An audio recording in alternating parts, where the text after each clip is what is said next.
Classic TV's hidden lives. When Hollywood profited from silence. Classic American sitcoms sold comfort, laugh tracks, wholesome living rooms, harmless neighbors, and men with perfect timing. But behind that safety sat a documented pattern. Television could profit from coded camp, theatrical mannerisms, and queer subtext, as long as nobody formally named the person beneath the performance. Some of the funniest and most beloved men on American television were welcomed as comic types or romantic leads, not as fully whole human beings in public memory. 1. Paul Lynde may be the clearest example of the central contradiction. Viewers remember the nasal sting in his voice, the raised eyebrow, the perfect pause before a mean little line, and the way he could steal a scene on Bewitched, in Bye Bye Birdie, or from the center square on Hollywood Squares.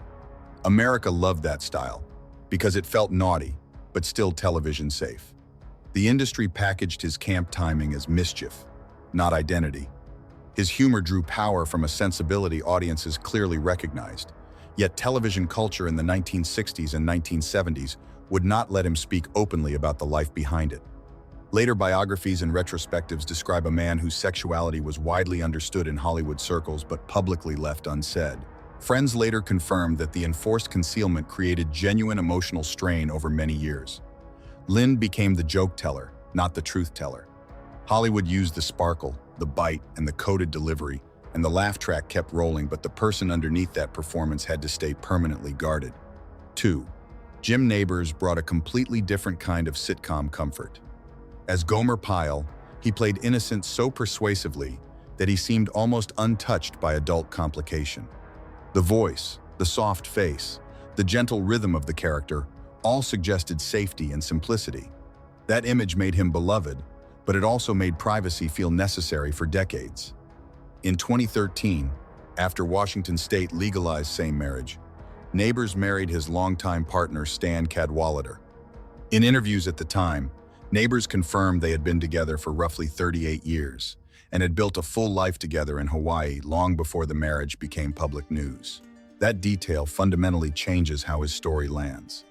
This was not a brief hidden romance, it was a complete adult life, lived carefully and quietly, alongside a public image built entirely on sweetness and simplicity. Family-friendly television had room for Gomer's innocence. It had no room for a mature same-love story attached to that face. Nabors protected the life that mattered most by keeping it out of public view for nearly 4 decades. 3. Robert Reed gave America one of television's most durable father figures. As Mike Brady on The Brady Bunch, he stood at the center of a bright blended family, delivering patience, order, and reassuring authority inside one of the most recognizable sitcom homes ever constructed. That image made his private life feel even heavier in retrospect. Reed was a serious, classically trained actor who frequently felt constrained by the lightweight tone of the show. After his passing, co-stars and later biographical accounts confirmed that he had kept his sexuality hidden from the public because exposure could have damaged his career. Florence Henderson later spoke publicly and with genuine compassion about the double life he was forced to maintain throughout the show's run and beyond. Reed's situation was not simply about secrecy in the abstract. He was performing ideal American fatherhood at the exact cultural moment when television had no place for the full truth about who he was. The role brought comfort to millions of viewers every week. It also locked him inside an image that could not stretch far enough to include his frustrations and the private relationships he could not openly discuss. 4. Charles Nelson Reilly turned performance itself into a kind of code. Audiences remember the scarves, the theatrical phrasing, the comic confidence, and especially the way he dominated game show panels by sounding both outrageous and perfectly precise. Television adored that energy on Match Game and elsewhere. He could be flamboyant enough to become unforgettable while still remaining inside a cultural zone that treated his style as eccentricity or joke persona rather than plain-spoken identity. Reilly later discussed his sexuality more openly in interviews and in his acclaimed one-man stage show, The Life of Reilly. His longtime partner Patrick Hughes was known to close circles for years, but introduced to the broader public only much later. That delay illustrates the system clearly. Everyone could sense the persona. Far fewer were formally invited to acknowledge the actual life behind it. The arrangement asked for something precise. Be visible but deniable. Be camp but not explicit. Be yourself only if the self arrives thoroughly disguised as entertainment. 5. George Takei gives this story a different ending tone because his arc bends toward visibility rather than permanent silence. Long before he became one of America's most recognized elder advocates, he was a working actor navigating an industry where being openly gay could close professional doors quickly. He kept that part of his life private for years, even while becoming famous as Hikaru Sulu on Star Trek and building a long relationship with Brad Altman.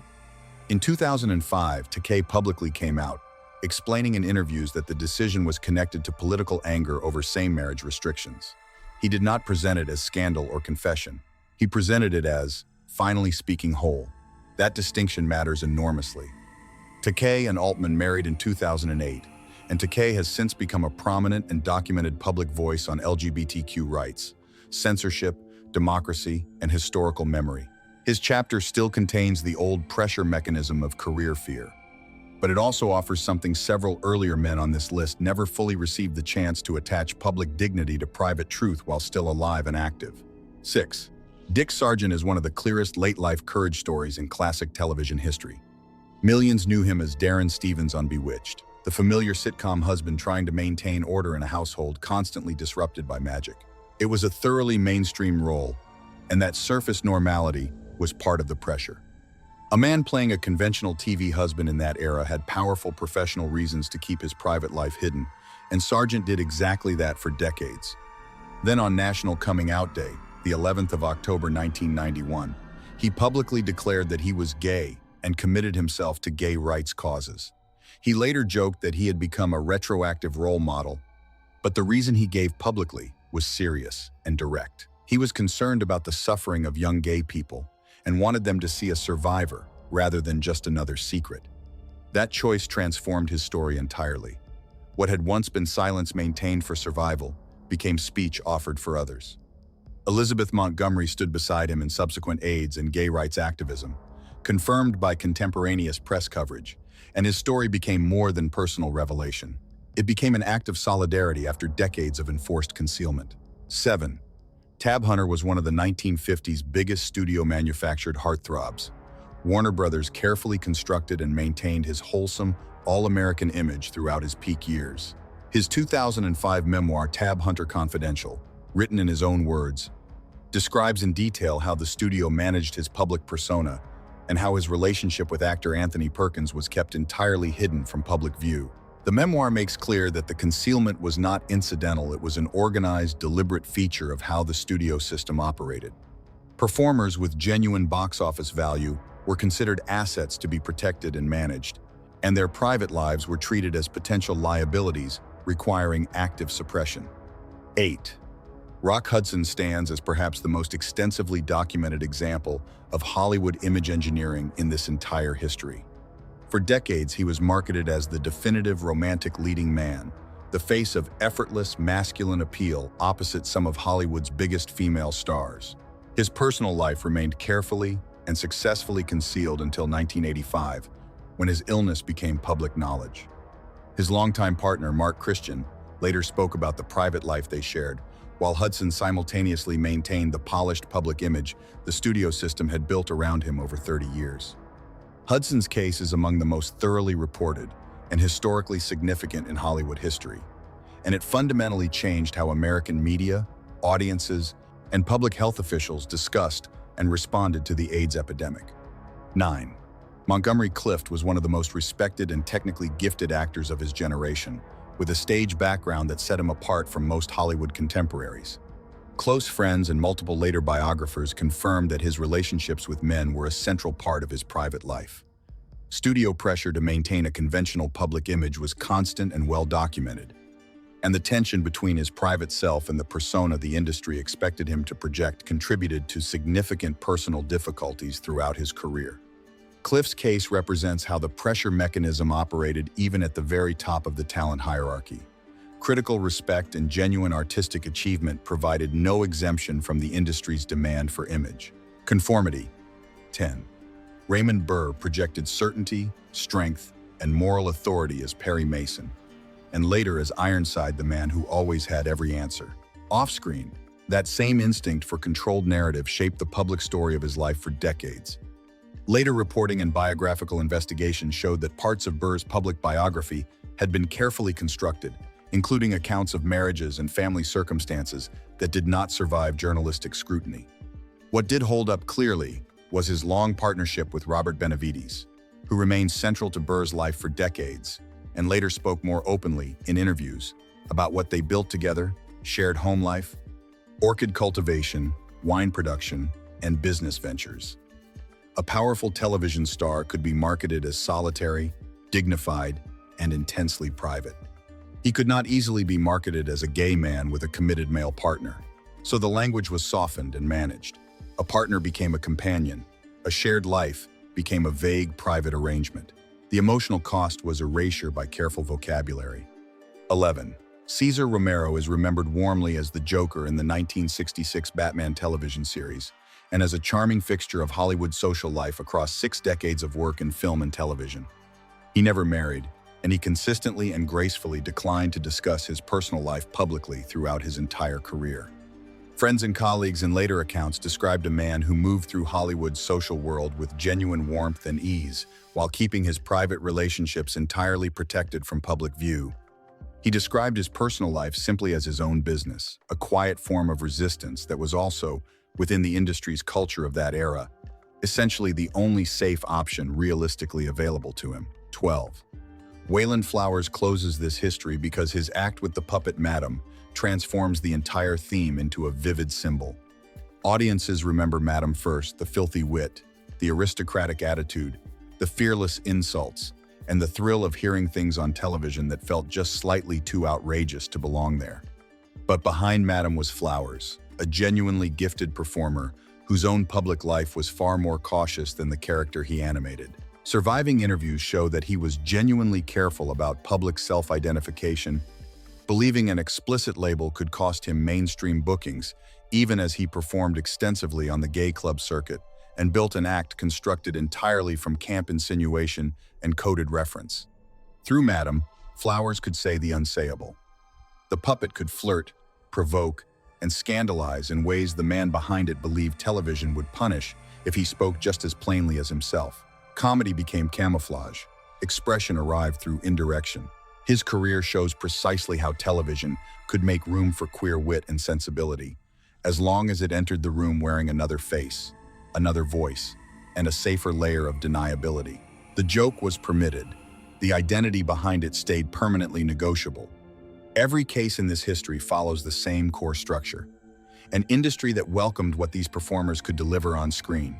The timing, the wit, the warmth, the authority, while simultaneously treating their actual lives as liabilities to be managed, softened, or quietly erased.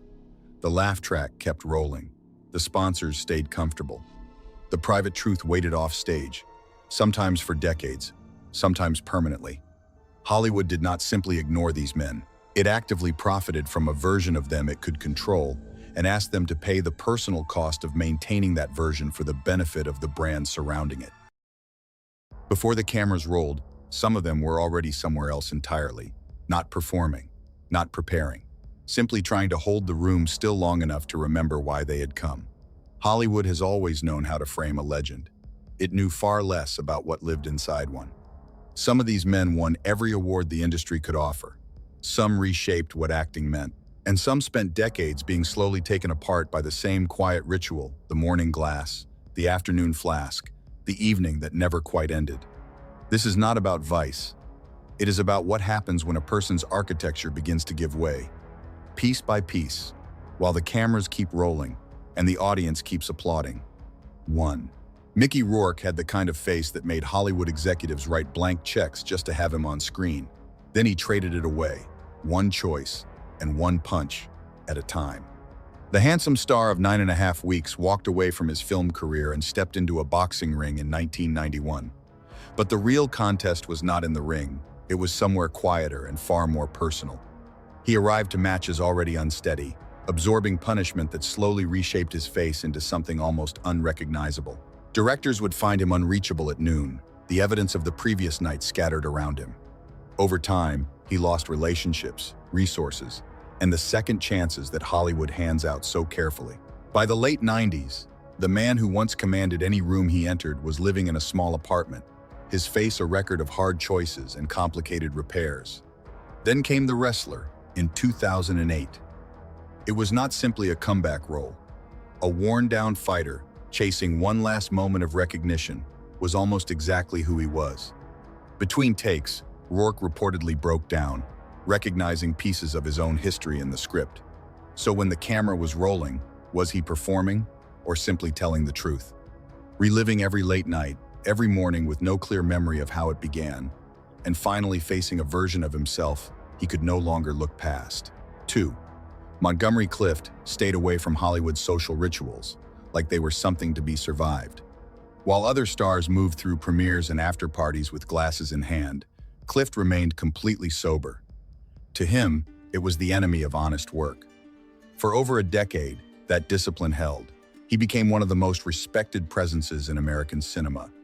Then came 1956. His car met a telephone pole on Mulholland Drive, and the collision shattered his face.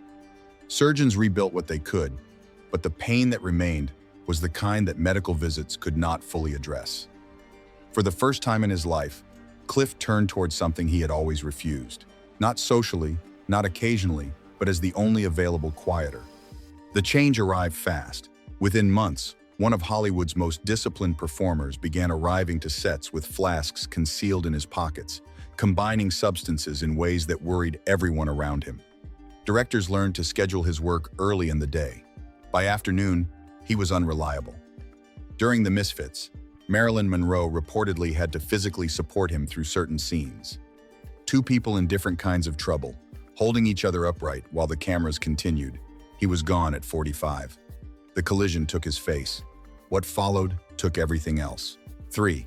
Nicolas Cage once purchased a pyramid-shaped tomb in New Orleans because he had become convinced, somewhere in the middle of a long night, that it would help him live forever.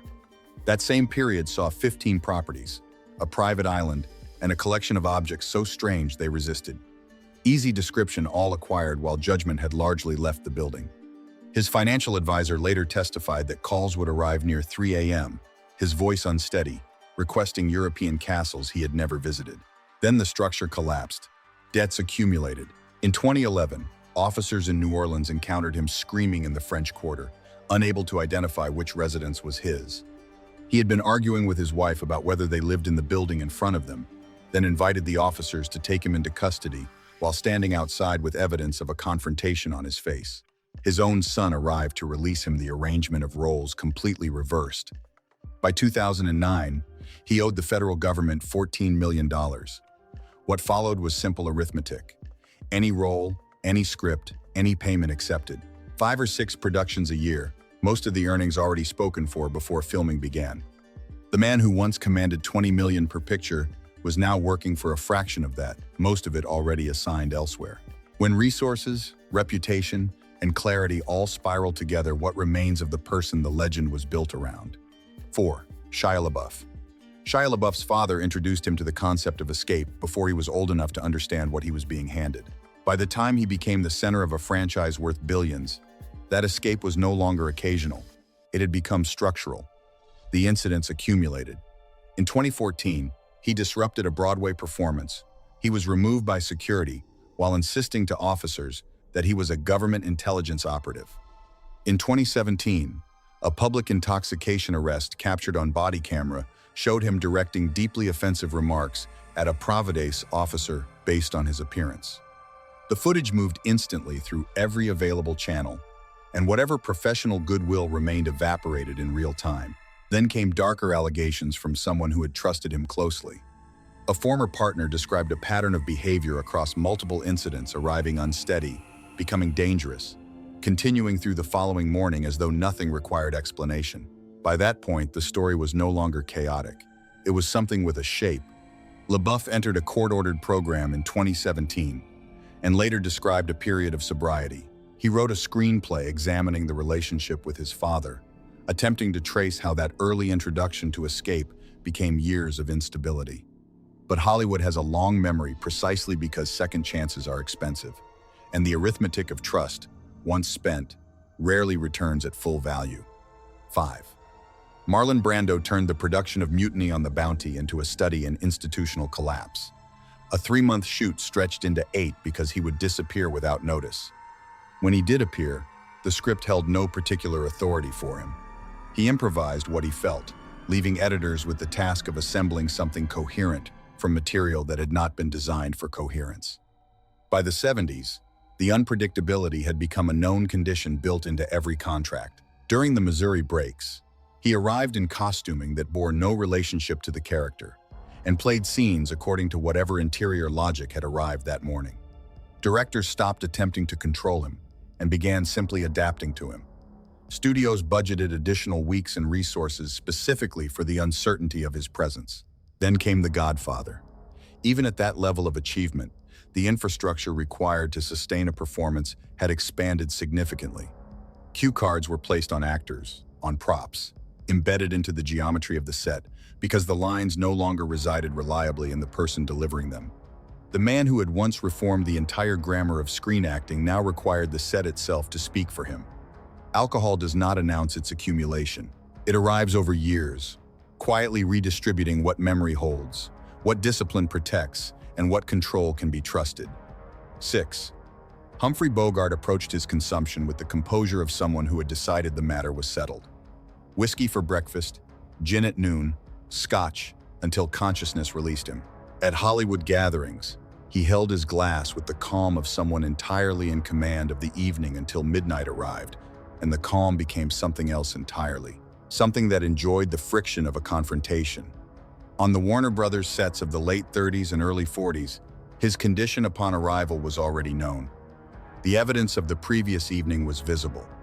Yet when the camera engaged, the lines arrived perfectly, the performance intact, the professionalism somehow surviving what should have dismantled it.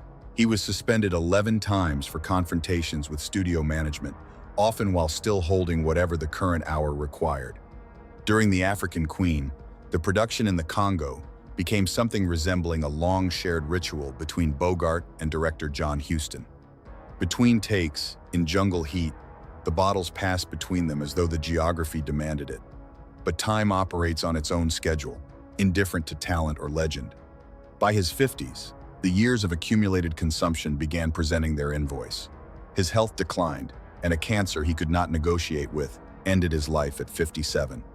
His reported final reflection was that he had made an error switching from scotch to martinis, which tells you something precise about where his mind remained, right at the very edge of everything. 7. John Barrymore. John Barrymore's companions once retrieved his body from the facility where it rested and arranged it in Errol Flynn's home as a final, darkly affectionate gesture. Flynn arrived, saw his old companion in the familiar chair, and reportedly poured 2 glasses before the full reality of the situation became clear. Even in the aftermath of his life, Barrymore somehow managed to attend one more gathering. It was an appropriate ending for a man who had turned his own dissolution into a kind of performance. He was once considered America's finest Shakespearean actor, a performer whose command of language was absolute. By the time he reached his 50s, that command was gone. He arrived on stage clutching support, calling for his lines in the middle of soliloquies that audiences sometimes mistook for artistic innovation. In 1934, during a performance of Hamlet, he reportedly lost track of the play entirely and began delivering text from Macbeth. The curtain came down after a few minutes of confusion. The pattern had begun early. By his 20s, 2 bottles of rum per day. By his 40s, the liver had been so affected that physicians could assess the damage without instruments. In 1942, during a radio rehearsal of Romeo and Juliet, he collapsed mid-sentence and never fully returned to the work that had defined him. The consumption does not simply alter an evening. It reassigns what memory holds, what dignity maintains, and what the body can be asked to carry, until the performance and the performer are no longer separately identifiable. 8. William Claude Dukenfield, known to audiences as W.C. Fields, found a practical solution to the problem of sets where beverages were monitored. He transferred his gin into orange juice containers, which sat openly beside the cameras, beside the crew, entirely unremarked. His daily structure was not really a structure at all, it was a continuous state with minor variations in what was being poured. Morning, afternoon, evening. The rhythm never interrupted itself. Studio executives and directors understood the arrangement completely. There was no concealment at the institutional level. They accepted it because, despite the constancy of his condition, Fields possessed something that resisted interference: comedic timing so precise that it operated independently of whatever his body was managing at any given moment. Every pause landed. Every expression arrived at the correct instant. The talent functioned at a level the consumption could not fully reach. But the body maintained its own accounting. His liver sustained serious damage. His physical condition weakened over years. The routine continued unchanged, as though stopping had never been seriously considered as an available option. He once observed that he avoided water on the grounds of what aquatic creatures do in it, a line that was humorous but also quietly revealing. Beneath the performance was a worldview that had fully incorporated alcohol as the primary structural material of daily existence. When a habit becomes the architecture rather than the furniture, the question of control has already been answered. 9. Richard Burton reportedly consumed 3 bottles of vodka before noon and still delivered Hamlet entire from memory, 3 hours of it, with critics stunned afterward. Directors described him as the most functional person of his kind in the history of the theater. The strange contradiction held for years: a man who consumed enough to incapacitate most people, then stepped into a role and occupied it with complete authority. He had started at 12, taking from his father's flask before school in Wales. By 30, he needed the substance simply to steady his hands. By 40, he was spending close to $1,000 a day maintaining the requirement. He described himself as happy in his condition, which was not what it appeared from the outside. Friends found him alone in his dressing room, speaking to the bottle, asking it to leave him, then pouring another measure moments later. The awareness was continuous.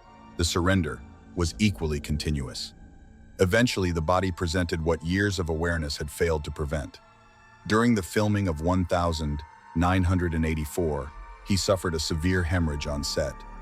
What doctors found inside was extensive: the liver severely deteriorated, the kidneys compromised, the brain showing the consequences of decades of sustained pressure. He refused the intervention that might have extended things, reportedly saying he would prefer the alternative to living without it. On the 5th of August, 1984, he was gone from a brain hemorrhage at 58. The nurse who attended his final hours offered water. He reportedly refused it. When something has been woven into the identity as completely as that, even self-preservation is no longer sufficient reason to release it. 10. Oliver Reed won a contest against 5 British Navy sailors in a Malta pub in 1999 during the production of Gladiator, and was gone approximately 2 hours afterward. He was 61. He had consumed a quantity of beer that had overwhelmed men decades younger, then arm-wrestled the bartender and won that too. Moments later, he clutched his chest and the evening ended. His final tab was approximately $450, already settled in advance. His entire life had functioned as a sustained examination of limits. At one point, he reportedly consumed 126 pints across a single day as a demonstration that the number was achievable. Directors found a particular operational logic to his condition: sober. He was difficult and unpredictable. In his preferred state, he was manageable, focused, willing to take direction.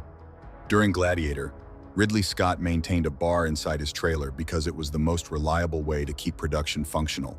After his sudden exit from the production, the remaining scenes required digital reconstruction, body doubles, and significant additional expenditure to complete what he had started.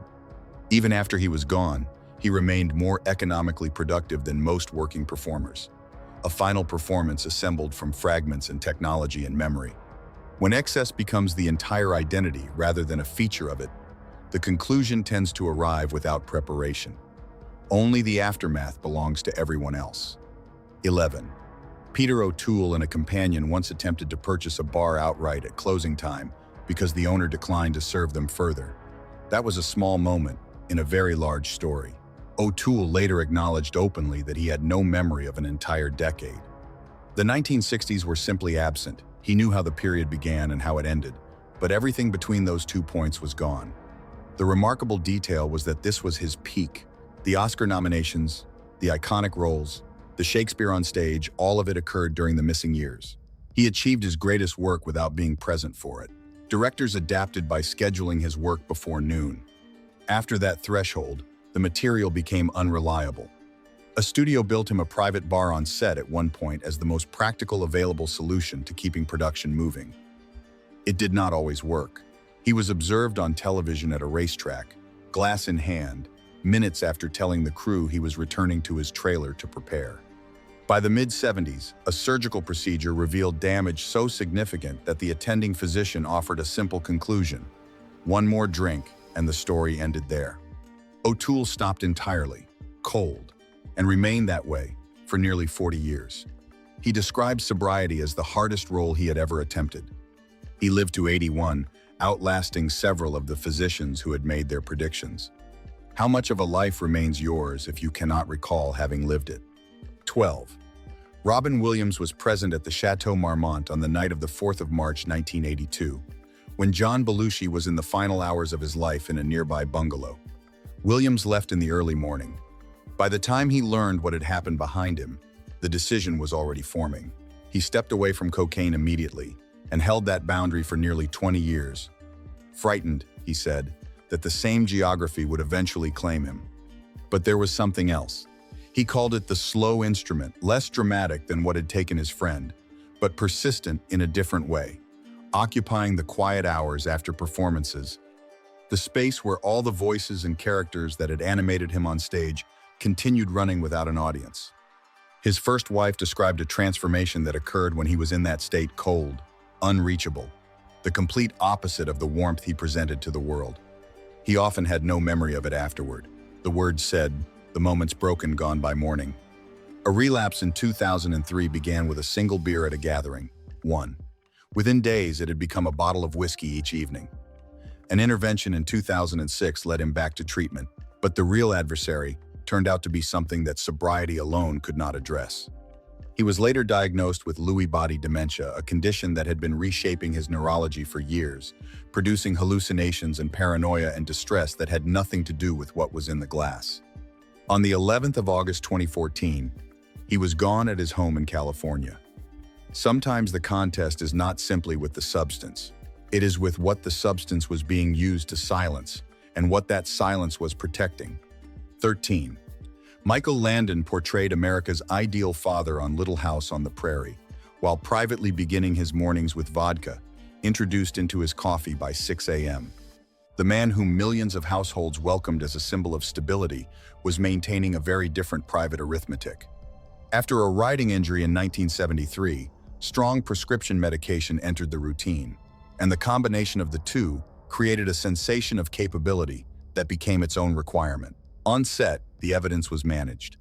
Fragrance was applied by his makeup artist. Crew members occasionally reminded him which scene was being filmed. At home, his wife found concealed bottles in locations that demonstrated real ingenuity behind books, inside plumbing fixtures, buried in the garden. She removed them. He replaced them. The cycle continued for years without resolution. By 54, his body had carried the accumulated weight of all of it to its limit. Pancreatic cancer and severe liver damage were the diagnosis. He acknowledged near the end that he had been somewhere else for most of his children's formative years. What they remembered was a father who smelled of cologne and whose bedtime stories arrived slightly softened. He was gone in 1991. When concealment becomes the primary skill a habit requires, it has already taken the most important things. The body simply finalizes the paperwork later. 14. Richard Harris discovered a cocktail in Hawaii during a production, and afterward was reportedly observed attempting to personally manage the flow of local traffic using only his hands and conviction. For Harris in the 70s, that was a Tuesday. His daily volume: 2 bottles of vodka, a bottle of brandy, a bottle of port, held as a constant across years with almost no variation. The consumption produced a kind of administrative amnesia. He received a Rolls-Royce as payment for a production, drove it to a New York parking facility, and simply continued with his life. Years later, encountering a photograph, he remembered the vehicle existed. He had been paying storage fees across the intervening period, a total that eventually reached over $90,000. The car was still there. In 1981, physicians gave him 18 months. His liver was failing, his kidneys compromised. He organized a 3-day celebration in a London pub, ordered expensive wine, and treated the occasion like a proper closing chapter. Then he stopped entirely, and held that for nearly a decade. In 1991, He decided a single glass of Guinness represented no serious risk. It did not return him to the previous extreme. He passed in 2002 from Hodgkin's disease, which was not what anyone had expected to be the closing circumstance. The reminder his story carries is specific. Even a person who has genuinely escaped a pattern can find the door quietly reopened by a single decision that felt, at the time, like nothing at all. 15. Anthony Hopkins woke in 1,975 inches, a state he could not account for, in a location that was not Los Angeles, with evidence on his hands that he could not explain. He had driven from California to Phoenix in a complete absence of awareness. He sat in the car for a period afterward, waiting for consequences that never arrived. That morning did what years of difficulty had not managed to do. It made the situation undeniable. He had been consuming since 19, using it to quiet a voice that told him he was insufficient. By his 30s, the daily volume had reached approximately 2 bottles of scotch. He continued performing, but in a state where entire scenes were improvised without awareness of having departed from the material. Directors released him. His first marriage ended. He woke in unfamiliar places with no clear account of arrival. On the 29th of December 1975, he walked into his first Alcoholics Anonymous meeting and has not consumed since. Sobriety did not merely stabilize things, it fundamentally reorganized what he was capable of. 15 years later, he received an Academy Award for The Silence of the Lambs, playing a character whose defining quality was absolute control, the precise opposite of who he had been. He is now in his 80s, nearly 50 years of clarity. His story does not argue that talent creates discipline.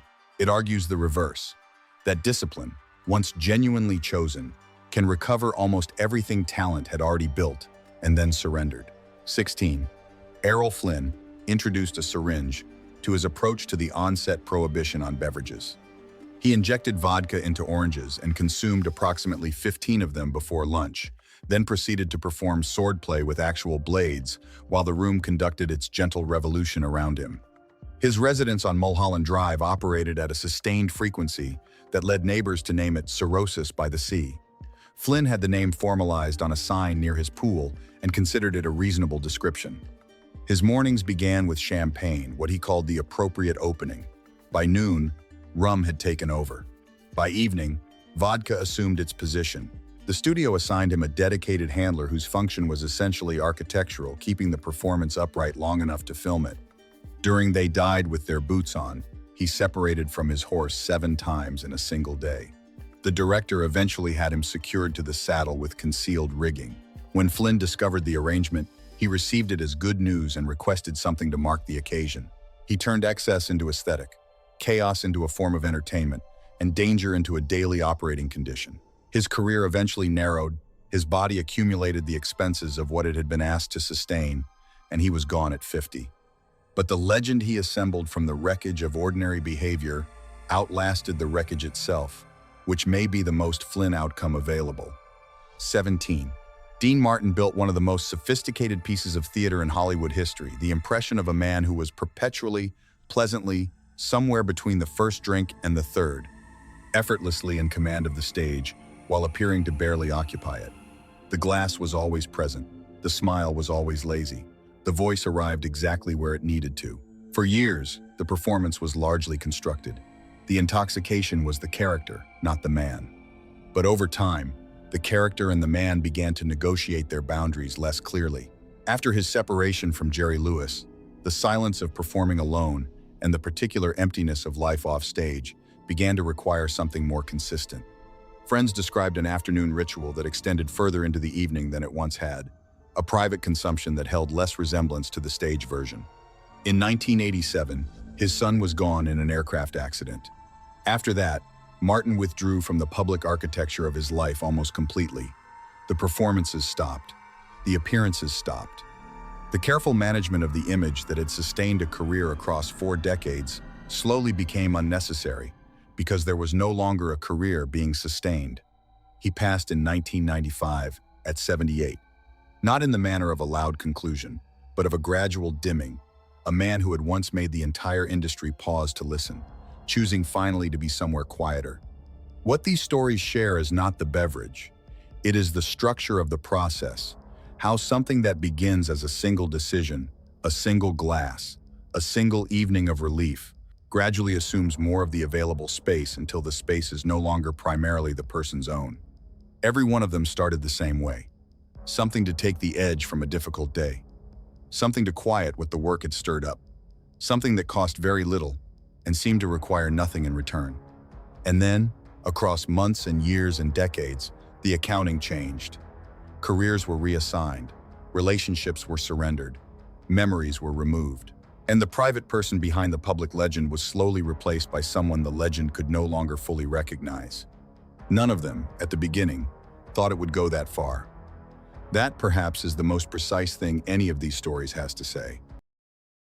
Before penicillin, syphilis was feared not just because it could end a life, but because it could unmake a person first. It moved quietly. Then it reached the nerves, the memory, the voice, the hands, and the medicine was often horror, too. Mercury, arsenic poison, dressed as treatment. In old Hollywood, studios could soften headlines, doctors could speak carefully, and fans could cling to glamour. But behind the myths, some legends were being dismantled piece by piece. 1. John Barrymore entered Hollywood like a storm of pure authority. He was the great profile, a Shakespearean titan whose voice and presence made elegance feel effortless. That is why his decline felt so frightening. By the early 1930s, his memory was failing in ways colleagues could see. During Counselor at Law, he reportedly struggled to remember even short passages and needed take after take.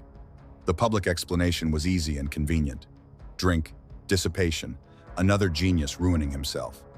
And yes, alcohol mattered.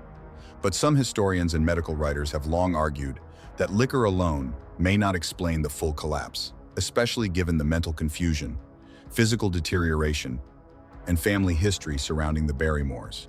His father, Maurice Barrymore, suffered a devastating mental decline widely linked to syphilis. John has also been discussed more cautiously in that same shadow. So this chapter has to stay careful.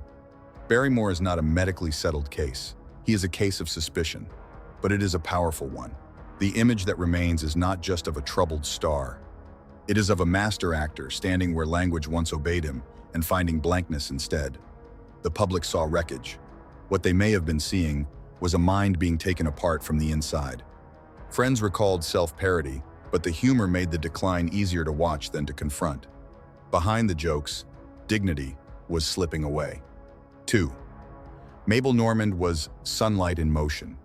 In the silent era, she was not just famous, she was beloved. One of Keystone's great comic forces, she combined sweetness, mischief, and velocity so naturally that for a time, she rivaled Mary Pickford in popularity. Then scandal wrapped itself around her name. The Taylor murder, the Dines shooting headlines did their work. Her legend grew noisier. Her real suffering grew quieter. The strongest documented story of Normand's final years is tuberculosis and physical decline. She became seriously ill, entered a sanatorium, and passed in 1930 at only 36. But some later writers and biographer-level commentators have also wondered whether syphilis may have been part of the deeper medical picture, pointing to mental fog, erratic periods, and the way her collapse was sometimes described in language darker than simple exhaustion. That remains debated. It should stay debated. The public could reduce her to scandal, nerves, bad company, and a ruined reputation. Privately, her body was failing. And the woman once associated with joy ended her life in prolonged seclusion and illness. Not all Hollywood cover stories were formal lies. Sometimes they were simply the easier story. Mabel Normand was remembered as trouble. More tragically, she may have been a woman disappearing behind it. 3. Florence Foster Jenkins has been frozen in popular memory as a joke. The wealthy amateur soprano, the society eccentric, the woman who could pack Carnegie Hall while singing astonishingly off-key. But that version of Florence is too clean and maybe too cruel. After her early marriage, multiple sources say she contracted syphilis from her husband.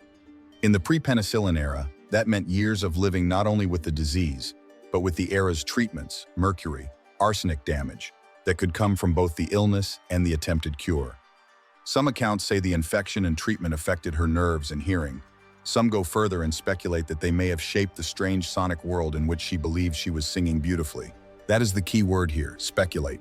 We do not know enough to turn irony into diagnosis, but we know enough to feel the tragedy differently. The public laughed at the sound. Beneath it may have been tinnitus, neurological injury, and a life warped by a disease she did not choose.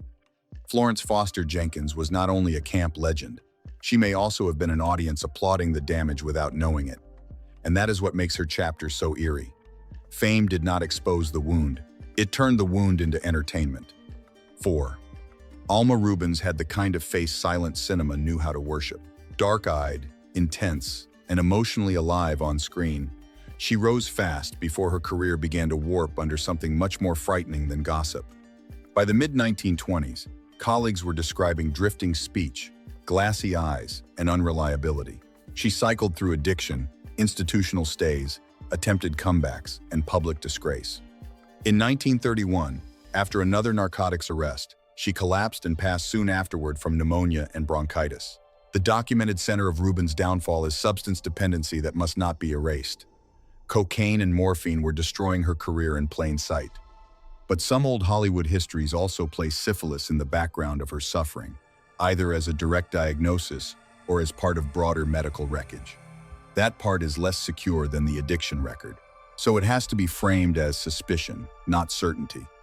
Still, the image is brutal. A star once poised for permanence became a woman studios no longer trusted, audiences no longer understood, and newspapers increasingly treated as a public disorder. Addiction became the official shorthand. That may have been true, but not complete. The cruelest thing is not the final notice. It is watching a person's coherence leave first, while everyone chooses the explanation that sounds tidier. 5. Rudolph Valentino was not merely a movie star. He was a fever, the Sheik, blood and sand, the son of the Sheik. Women screamed for him, men mocked him. Journalists picked at his masculinity because his beauty had become a cultural event they could not control. Then, at 31, he was gone suddenly. A ruptured ulcer and peritonitis, and the mourning became hysteria. Officially, that is the story. But around Valentino, another layer has lingered for decades. Some biographers and later commentators have suggested that an underlying sexually transmitted infection, possibly syphilis, may have weakened him physically before the end. Others reject that as rumor piled onto an already mythic story. There is no firm modern consensus that allows a stronger claim. So Valentino belongs here only in a conditional register, not as a confirmed neurosyphilitic collapse, but as a haunting example of how old Hollywood endings could become sealed inside simpler public explanations. The body fails. The headline condenses it. The legend survives. If syphilis played any part at all, it remained beneath the official narrative. That possibility darkens Valentino forever. Not just beauty cut short, but beauty perhaps already under silent siege. 6. Olive Thomas looked like the new century turned into a face. She rose from modeling and the Ziegfeld world into silent film stardom with the lightness of someone made for the camera. Then her story became one of the era's first great Hollywood scandals. This chapter is tragic because the syphilis link does not mainly live in a debated diagnosis of Olive herself. It lives in the medicine. In Paris, in 1920, she swallowed mercuric chloride, the poisonous compound connected to her husband, Jack Pickford's treatment for syphilitic sores. She fell violently ill, her kidneys failed, and she was gone days later. Authorities ruled the incident accidental, though rumor immediately rushed in to offer darker versions. That detail matters. The poison in the room was not random. It belonged to the medical reality of the age. Even when syphilis did not announce itself publicly, its treatments sat nearby like loaded instruments. The official story became accident, scandal, maybe something more, maybe not. But the deeper horror is older and colder. A glamorous young star was lost because a poison kept for the management of sexual disease entered the body instead. In that sense, old Hollywood was not just haunted by illness. It was haunted by the remedies too. A lethal bottle sitting inside the glamorous room because this disease already lived there. 7. Tallulah Bankhead made excess sound intelligent. Her voice, wit, and nerve turned her into one of the great theatrical personalities of her age. She was Southern aristocracy remade as a living act of defiance. On stage and off, she seemed too alive to ever be diminished by ordinary rules. That is why her later frailty feels so unsettling. Heavy drinking, sleeping pills, sleep deprivation, serious accidents, psychotic episodes, and visible physical deterioration all became part of the record. By late life, even admirers described her as consumed by hard living. Around Bankhead, there have long been venereal disease rumors, sometimes broadened into syphilis claims. But the evidence available is much firmer for addiction and collapse than for a confirmed syphilis history. So this chapter has to remain conditional. Bankhead should not be reduced to a neat medical verdict. But she does fit the larger pattern of the era. A public image built from audacity, a private body paying hidden costs, and a culture more comfortable calling it vice than asking what else may have been eating away underneath. Toward the end, outrageousness was no longer freedom. It was a mask stretched over weakness, loneliness, and a body that could no longer keep up with the legend. Even now, her legend survives partly because it resists tidy diagnosis. She remains a magnificent question mark wrapped around a collapsing frame. 8. Barbara Lamar was advertised as if beauty itself had learned to smolder. She was exotic, fast-living, heavily photographed, and for a moment one of the most magnetic women in silent film. Even her exhaustion became part of the myth. She boasted that she barely slept, as if defying nature were just another luxury. Then the bill came due. Her health collapsed in public view. She starved herself and pushed through chronic depletion after an onset ankle injury.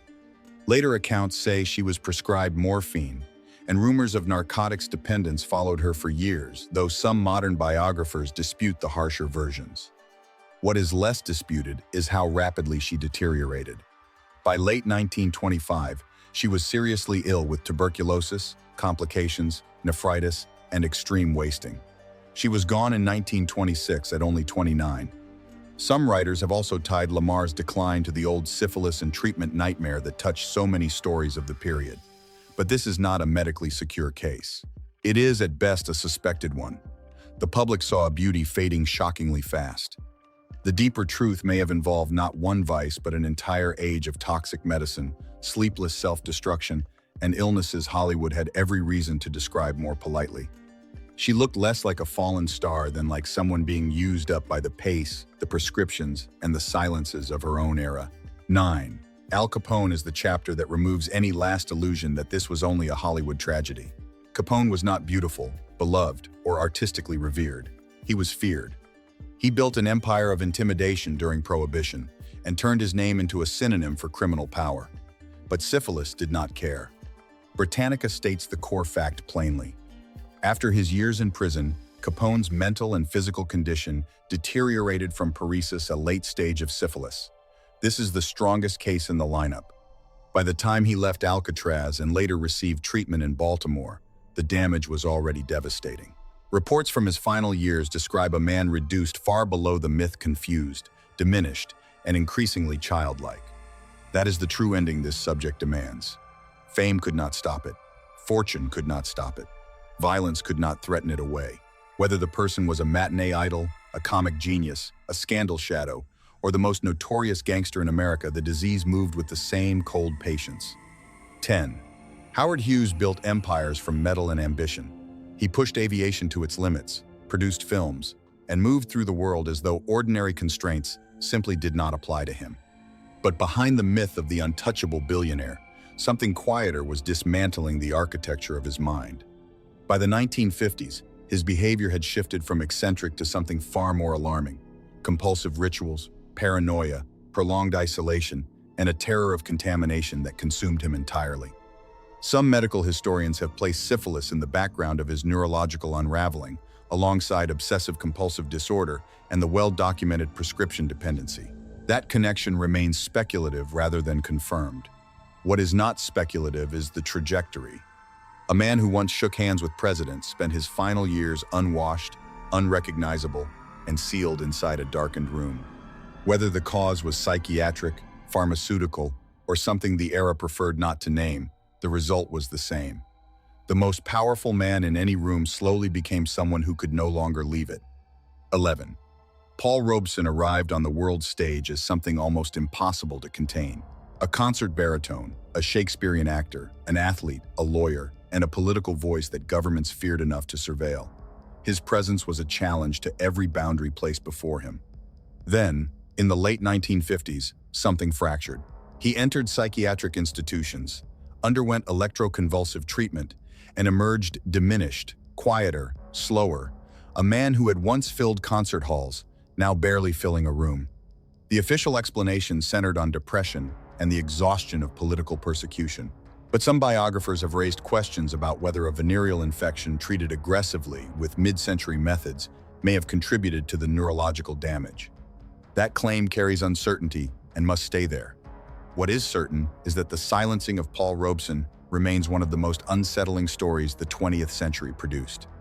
Whether it was governments, illness, or the treatment of illness that completed the work, something removed one of the era's most extraordinary presences long before the calendar gave it reason to. 12. Václav Nijinsky redefined what a human body could express. His leaps seemed to contradict gravity. His roles in L'après-midi d'un faun and The Rite of Spring suggested a performer operating at a frequency other dancers could not reach. He was, by nearly every account, the greatest male dancer of his century. Then the performances stopped. In 1919, he was diagnosed with schizophrenia and spent the next 3 decades in and out of institutions, never fully returning to the stage. Some neurological historians have revisited his case and suggested that the rapid cognitive collapse and behavioral rupture may not have been schizophrenia alone, that an underlying syphilitic infection, not uncommon in the ballet world of that era, may have contributed to the early onset of his unraveling. That remains a debated retrospective diagnosis. What the record preserves is the image of a man whose body was once the most eloquent instrument in Europe, sitting silently in a Swiss clinic while the world outside tried to remember what it had witnessed.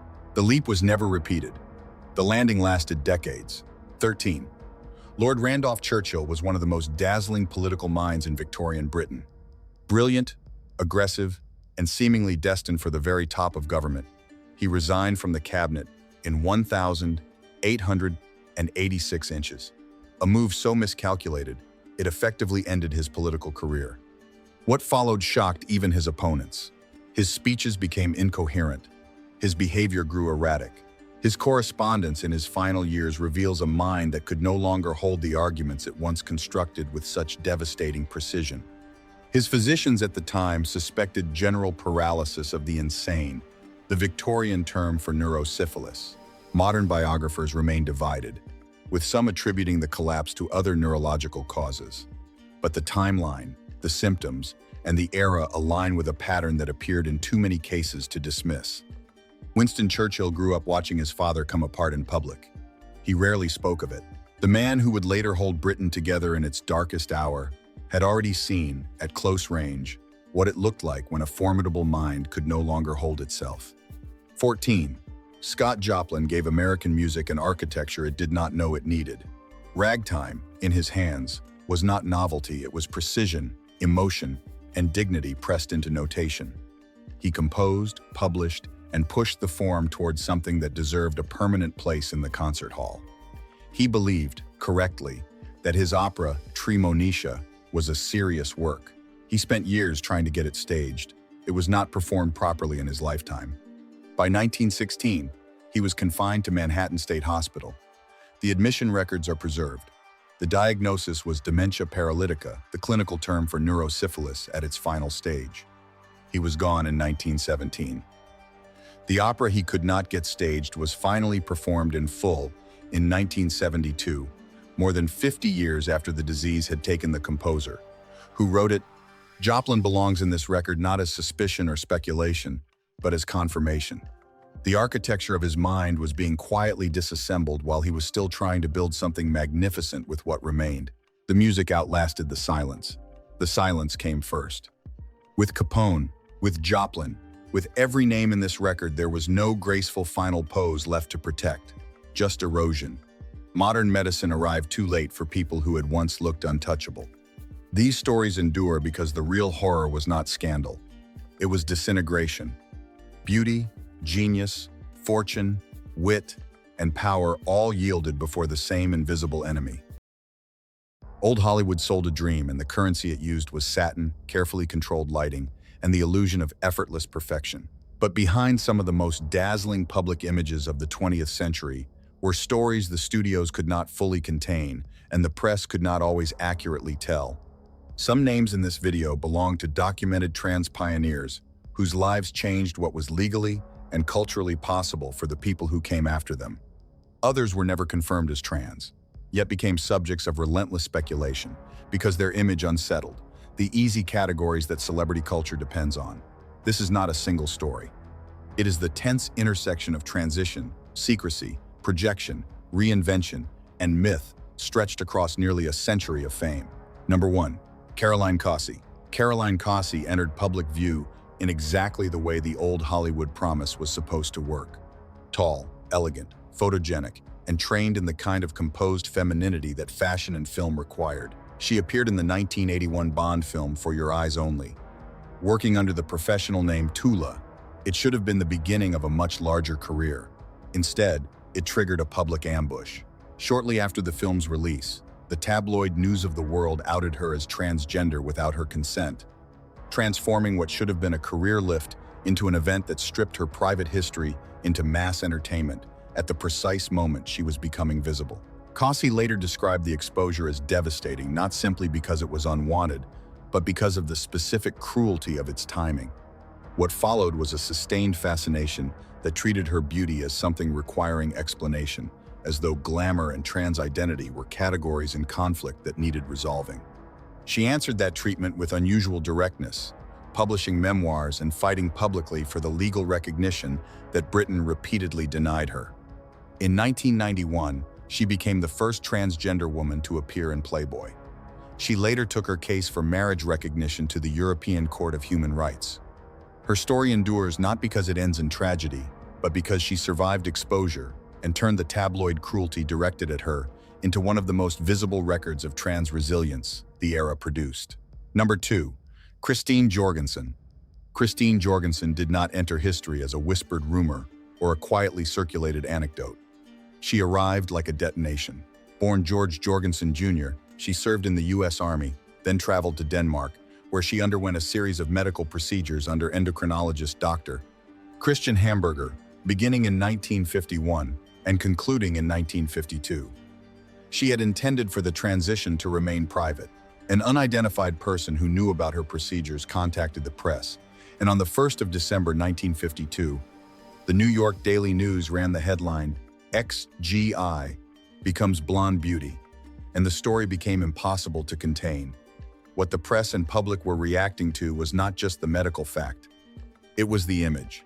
Jorgensen appeared composed, elegant, witty, and openly glamorous at a moment when popular culture had no frame for what a trans woman was supposed to look like. She did not look monstrous or tragic. She looked like a star the culture had no language to explain. That mismatch kept the fascination alive for years. Interviewers treated her simultaneously as curiosity, symbol, warning, and marvel. But she was not passive material. She became a speaker, performer, and public figure, using precision and humor to meet the gaze directed at her on her own terms. She died in 1989 at the age of 62, having spent 4 decades as proof that once one woman stepped clearly into public view, the pretense that such lives did not exist could never be fully restored. Number 3. April Ashley. April Ashley had the kind of beauty that old publicity departments were built around a presence that could hold a room still without apparent effort. After an early life in Liverpool and service in the Merchant Navy, she remade herself in Paris, performed at Le Carousel, underwent surgery in Casablanca in 1960, and emerged into London society as a model whose face appeared in Vogue and who moved among artists, aristocrats, and celebrities with a self-possessed ease that seemed constructed entirely from determination. In 1961, the Sunday People outed her as transgender, and the exposure redirected the entire public reading of her image overnight. The same glamour that had opened doors became the raw material for scandal and voyeurism. The cruelty reached its most legally consequential form in 1970, when the Corbett v. Corbett case resulted in a British court declaring her marriage invalid and ruling that her legal sex remained male, regardless of her medical history or how she lived. The judgment, delivered with harsh personal comments about her appearance and voice, set a legal precedent that prevented gender recognition in British courts for the next 3.5 decades, until the Gender Recognition Act of 2004. Ashley outlived the shame others attempted to pin on her, She later received an MBE and became a recognized trans elder. Her story contains everything this subject does in full measure: beauty, reinvention, exposure, law, institutional cruelty, and a resilience that the culture trying to define her was ultimately unable to exhaust. Number 4. Candy Darling. Candy Darling arrived in the cultural landscape as though she had wandered out of a black and white film from a previous decade and simply decided not to leave. She studied the great Hollywood stars obsessively. Kim Novak was a particular devotion and built herself into a Warhol-era icon who looked less like the underground world she actually inhabited than like a lost studio-era goddess dropped into downtown New York. The disruption was immediate and structural. Darling was a transgender woman, living openly, in a culture that still categorized that visibility as freakish or comic. She refused both the language and the aesthetic of degradation. Within Warhol's orbit and beyond it, she pursued beauty with an almost religious seriousness, starring in Flesh and Women in Revolt, and becoming a muse for photographers, musicians, and artists who recognized that something genuinely distinct was being created in front of them. What fed the fascination was not only her identity but her style. Candy made femininity look cinematic, deliberate, and haunted. She understood that image was armor, but she also understood its cost. The closer she moved toward old Hollywood perfection, the more easily the culture around her reduced her to fantasy rather than personhood. Underground fame brought attention, but not stability. Even admiration could tip into the fetishizing gaze. She died at 29 after battling lymphoma, leaving behind more than an ending. She became a myth of self-invention itself, luminous, tragic, and lit, like someone who arrived at least one era too early. Number 5. Cossanelle. Cossanelle was spectacle in the most dazzling and deliberate European sense of the word. Blonde, theatrical, and impossible to overlook. She rose from the Paris cabaret scene into international celebrity, performing at Chez Madame Arthur, and becoming one of the first trans women in Europe to be famous, not despite her visibility, but because of it. The disruption was public and deliberate. In 1958, she traveled to Casablanca for surgery under Dr. Georges Barreau, and the press seized on the story in exactly the way press institutions of the mid-century always did, with equal parts sensation and incomprehension. Where earlier lives had survived through secrecy, her transformation became headline material, and she transformed that dangerous attention into stage power, appearing as a cabaret star, actress, and recording artist whose command of performance gave her a degree of control over her own image that most trans figures of the era never managed to achieve. What sustained the fascination was the way she appeared to embody the concept of total metamorphosis.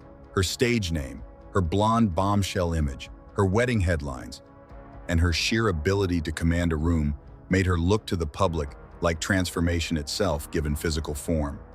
The cost of that spectacle was real. The media's adoration was inseparable from an exoticizing curiosity that could shift into humiliation depending on the day. Mid-century European culture could celebrate a sensation while simultaneously policing the person underneath it. That is why Cossanelle's legacy extends beyond performance history. She worked in advocacy, supporting trans people navigating legal and bureaucratic survival. She made glamour look like triumph, even while carrying the full weight of being turned into a public spectacle. Number 6. Lili Elbe. Lili Elbe's story feels almost impossibly early, which is a significant part of why it continues to carry such force.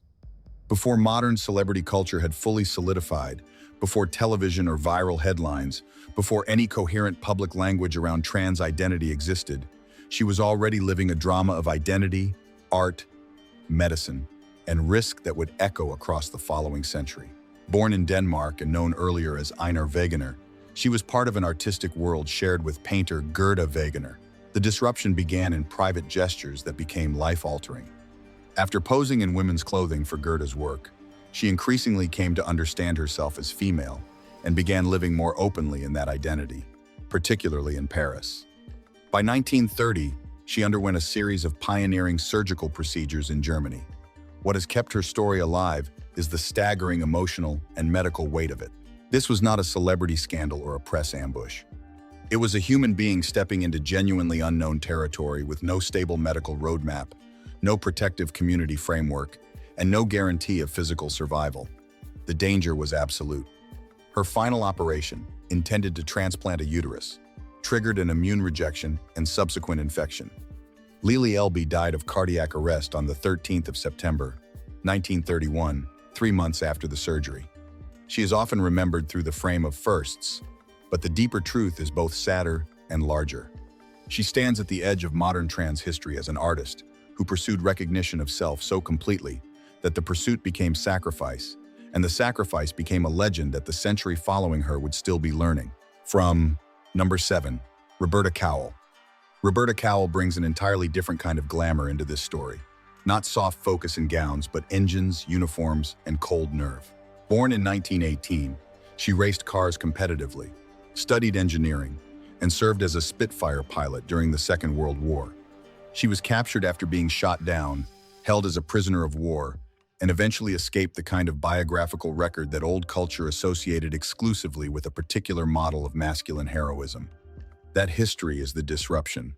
Cowell does not fit the lazy assumption that trans history belongs only to nightclub stages or beauty mythology. Her life was built around speed, machinery, and survival under the most extreme conditions imaginable. And yet she still confronted the same unbearable dissonance between public role and private identity that runs through every story in this video. In the early 1950s, she underwent transition-related medical treatment and became the first known British trans woman to undergo gender-affirming surgery. The risks were profound on every level. British society in the post-war period was rigid in its enforcement of gender categories. Medical gatekeeping was intense. Public understanding was close to non-existent. For someone with her background, transition did not merely threaten reputation, it threatened the entire narrative. Others thought they had securely understood about courage, class, and what a certain kind of person was supposed to be. Her story expands the map of this history in the most important possible way. It proves that this was never only about glamour as ornament. Sometimes it was glamour as poise under pressure, the kind earned by people who rebuilt a life after war and refused to disappear inside the wrong story. Number 8. Caitlyn Jenner. Caitlyn Jenner belongs to a different media age than most of the figures in this video, but that difference is precisely what makes her presence here significant. Long before the transition became public knowledge, she was already one of the most recognizable athletes in American history. The 1,976 Olympic decathlon gold medalist, a figure whose image had been sold for decades as an emblem of peak physical masculinity. The disruption, when it came in 2015, was not concealed or quietly managed. It was global. Jenner came out as a transgender woman in an ABC interview watched by approximately 17 million people, and appeared on the cover of Vanity Fair as Caitlyn Jenner shortly afterward. Where the earlier figures in this lineup were cornered and exposed, Jenner stepped into visibility through mass media on her own terms, at least in part. What fueled the fascination was the specific nature of the contrast. A person once sold as a symbol of idealized masculinity, becoming one of the most prominent trans women in the world. That made her story a cultural bridge between the era of secrecy and the era of visibility. But visibility in the modern media environment does not reduce danger. It multiplies scrutiny. The pressure of being asked to represent an entire community with her specific political background and positions, adding an additional layer of complication, meant that the scrutiny directed at her was relentless and rarely generous. She functions in this lineup as a hinge. Her fame shows both how much had changed since the era of Jorgensen and Ashley, and how much, in terms of the public's appetite to claim and define the story of a trans woman, had remained entirely the same. Number 9. Amanda Lear. Amanda Lear arrived with exactly the kind of image that invites fascination and refuses resolution. She moved through the 1960s and 1970s as a model, muse, recording artist, and Dolly associate carrying a smoky voice, sculpted features, and a carefully maintained aura of cosmopolitan mystery that made her seem deliberately unaccountable to ordinary biographical categories. Even basic details, birth year, birthplace, have long been disputed, sometimes by Lear herself in contradictory interviews. That uncertainty is the core of the disruption.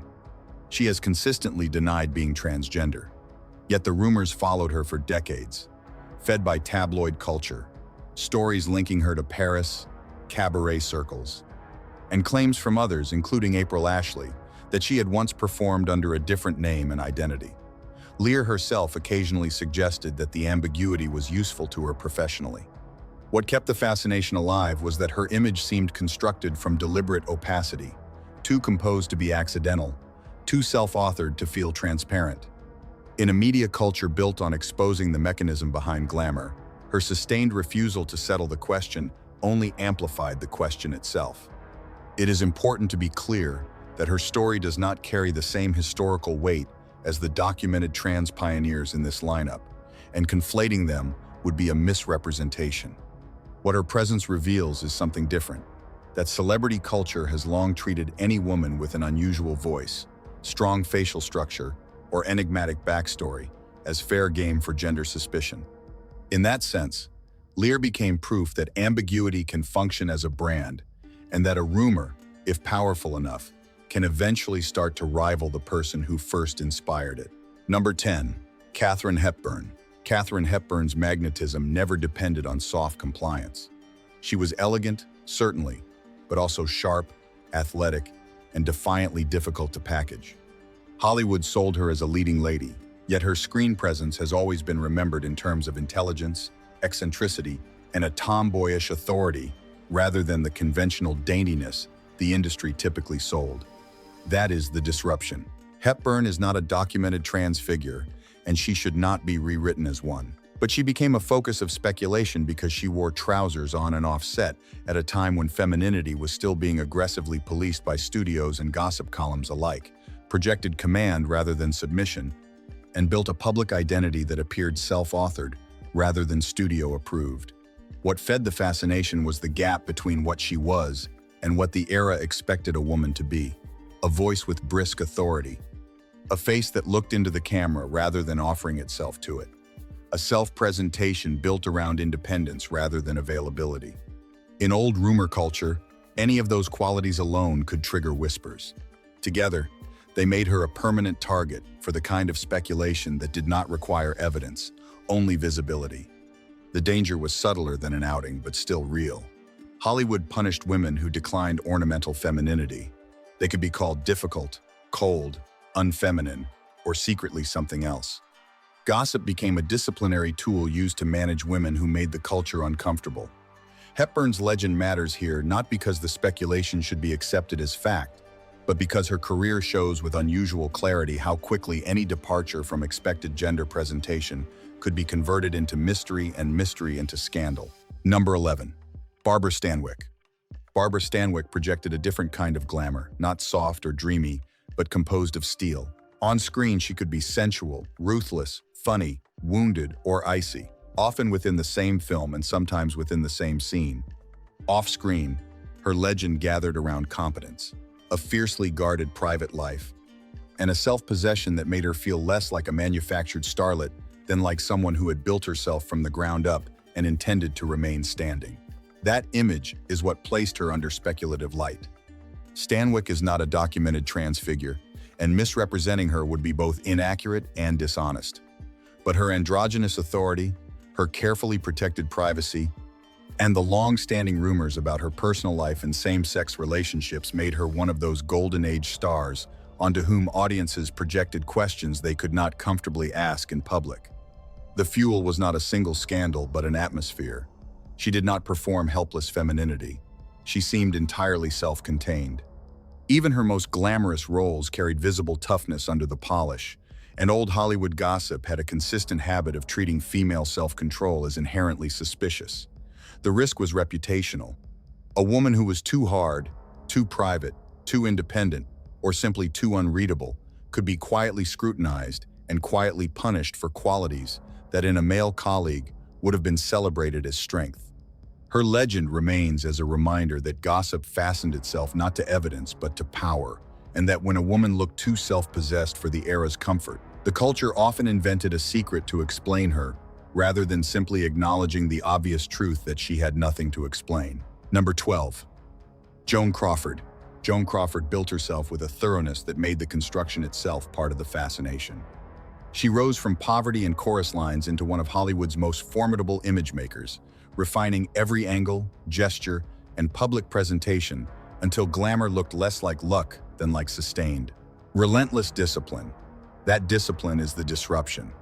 Crawford is not a documented trans figure, but she became a recurring subject of whisper culture because her image seemed almost too engineered, too controlled, too armored against casual reading. Her athletic build, her history in dance and performance culture, and her capacity for self-reinvention gave gossip networks plenty of material to work with. What kept the speculation alive was her refusal to look natural or accidental. She looked made, and that was central to her power. It was also what made her vulnerable to the era's particular cruelty, the logic that if femininity appeared highly constructed, its authenticity could be questioned. Old Hollywood adored glamour, but also took consistent pleasure in punishing the women who visibly labored to produce it. The social danger was familiar. A woman who worked too hard at image could be treated as false. A woman who commanded too much space could be recast as threatening. Crawford represents the moment in this story when reinvention itself becomes suspicious. Her legend does not rest on any confirmed secret. It rests on something more unsettling, that she turned self-creation into an art so precise and so intense that the public began mistaking the deliberateness of her presentation for evidence of concealment and their own fascination for something that deserved a name. Hollywood's brightest stars didn't always fall because of failure. Some fell because they couldn't step away from a habit that started quietly and then consumed everything around it. Behind the glamour were patterns that began small, a drink to take the edge off, a routine that felt manageable, and then grew into something no amount of fame or discipline could contain. The truth behind some of these stories is considerably darker than anything the movies ever showed. Number 1. Cary Grant. Cary Grant was the very definition of composed elegance, smooth, effortlessly charming, the kind of screen presence that made everything look entirely under control.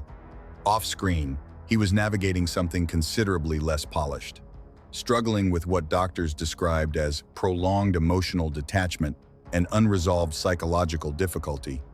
Grant began exploring treatment options in the late 1950s that would raise eyebrows even by today's standards.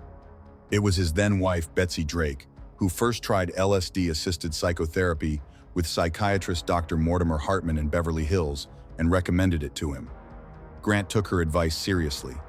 Beginning in 1959, he underwent an estimated 100 supervised sessions over approximately 4 years. And he did not keep the experience private. He spoke openly to the press about it, describing it as a form of rebirth. Friend Judy Balaban, among others, was prompted by his example to try the therapy herself. His sessions were not framed primarily as treatment for alcoholism. The underlying motivation was psychological healing and the resolution of long-standing personal difficulties. But the experience appeared to produce a genuine shift in how he moved through his life. He went on to live until the age of 82, and his willingness to pursue an unconventional path toward recovery and to speak about it without embarrassment placed him well ahead of his time. Number 2. Elizabeth Taylor. Elizabeth Taylor carried a presence that existed on a scale most performers never approach, commanding, elegant, and seemingly impossible to diminish. Everything about her public life felt larger than life. Yet behind that image, she lived for years with a serious and private struggle involving alcohol and prescription painkillers, one she managed largely out of public view for a long time. When she chose to address it directly in 1983 by entering the Betty Ford Center, she was making a decision that went well beyond personal recovery. She spoke about it openly rather than softening or deflecting, and that honesty reached a significant number of people who had been fighting the same battle in silence. Her willingness to make her own treatment public helped shift how the entertainment industry and the wider public understood the relationship between fame and addiction, reducing some of the shame attached to seeking help in a visible way. That same capacity for honesty carried forward into her advocacy work around AIDS awareness and research, which she pursued with the same directness and without political caution. Elizabeth Taylor was not simply a star people admired from a distance. She became someone people looked to and understood, someone who demonstrated that facing a difficult truth openly could be one of the most powerful things a person does. Number 3. Andre the Giant. Andre the Giant occupies a genuinely singular position in the history of alcohol consumption, and that is not an exaggeration deployed for effect. At over 7 feet tall and weighing approximately 227 kilograms, His body processed substances at a scale that most medical professionals would consider physiologically implausible for any other individual. The most widely cited account, one that Andre himself confirmed in a television appearance, describes him consuming 119 beers in a single session. Other wrestlers who traveled and worked alongside him have offered figures that go considerably higher. Mike Graham stated he personally witnessed Andre drink 156 beers in one night, and multiple accounts describe him finishing the alcohol supply on a transatlantic flight. A bar tab following the filming of The Princess Bride reportedly reached $40,000. These were not occasional excesses or celebratory moments, they were part of the routine texture of his daily life. His size gave him a tolerance that operated on an entirely different biological scale from anyone around him, and that capacity was treated by those in his circle as part of the legend rather than a cause for concern. In retrospect, the volume of alcohol he consumed across his career was a significant contributing factor to the serious health complications he experienced. And he passed away in 1993 at the age of 46. Number 4. Carrie Fisher. Carrie Fisher was known to the world as Princess Leia, fierce, iconic, and impossible to forget. The image was real, but it was only part of the picture. Off-screen, she was something equally distinctive, a writer and public figure of unusual honesty, willing to discuss the aspects of her life that most people in her position would have carefully concealed.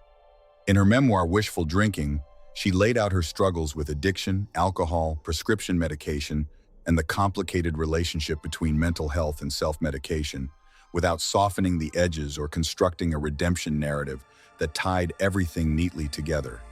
She articulated something that many people recognize, but rarely hear stated clearly, that the pursuit of constant emotional comfort, the need to always feel steady, is where the vulnerability to substances tends to take hold.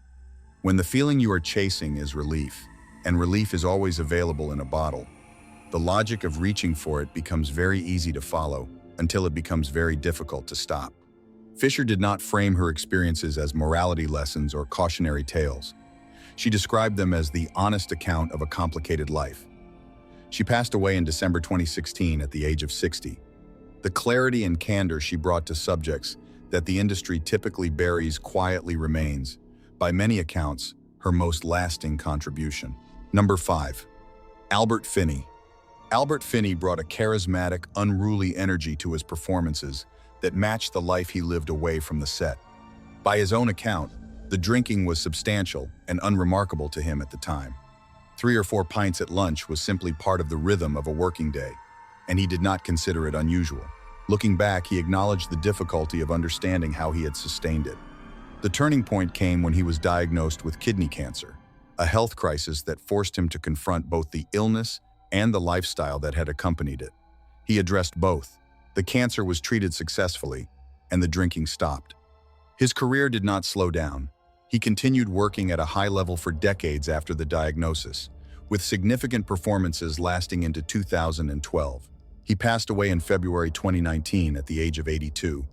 What makes his story worth attention is not just the survival, but the trajectory. A man who carried a serious habit for years, encountered a moment of genuine reckoning, and came out the other side with his talent and his discipline, both intact. That kind of reversal is neither automatic nor guaranteed, and the fact that he achieved it is the most honest part of his story. Number 6. Leonard Nimoy. Leonard Nimoy was recognized by millions as Mr. Spock, a character defined by logic, calm, and the absolute absence of impulse. The contrast with his private reality could not have been more complete. During the filming of Star Trek, the combination of sustained professional pressure, long production schedules, and the sudden weight of unexpected fame pushed him toward alcohol as a coping mechanism. What began as a way to manage the stress of demanding days gradually became something more deeply embedded and considerably harder to walk away from. His co-star William Shatner later spoke about the period, describing how Nimoy used alcohol to manage the accumulated weight that came with the show's success. After Star Trek ended, Nimoy sought help, entered rehabilitation, and achieved sobriety, a significant accomplishment, and one that required sustained effort over time. The health consequences he carried forward were not from alcohol but from decades of smoking, a separate habit that proved equally persistent. Leonard Nimoy passed away in February 2015 at the age of 83 from chronic obstructive pulmonary disease linked to his years of smoking. A man whose most famous character embodied perfect control spent a substantial portion of his life working to find that same control for himself, and, in the area that mattered most to him, he succeeded. Number 7. Anne-Margaret. Anne-Margaret arrived in Hollywood with an energy and physical confidence that was genuinely her own. A performer who could sing, dance, and command a screen with a presence that turned every scene she was in into something worth watching. For a time, that lifestyle felt entirely compatible with everything around it. Around 1970, during the filming of RPM, a shift began. Anxiety around certain scenes, particularly more demanding or exposed ones, led her toward alcohol as a way of managing the discomfort. The pattern escalated. Her relationship with Elvis Presley, while significant, was part of a broader life of constant movement and late nights that provided little stability. By the following year, she later acknowledged she could no longer reliably distinguish what was real from what was not. The routine had become mechanical. A fifth of scotch, unconsciousness, and then beginning again. In 1980, she stopped completely, without gradual reduction or half measures. She documented the journey in her autobiography, My Story, and in subsequent interviews she addressed it with the same directness she had always brought to her public life. When offered a drink during one interview, she declined with a light remark and moved on. Anne-Margaret did not simply live hard and then retreat. She demonstrated that the same determination that built a remarkable career was available for the harder, quieter work that followed. Number 8. Robert Mitchum. Robert Mitchum was never built for the conventional leading man mold. There was a darkness and a stillness to him that felt lived in rather than performed, and that quality made him one of the most believable screen presences of his generation. Offset, the source of that edge was often traceable to a very real place.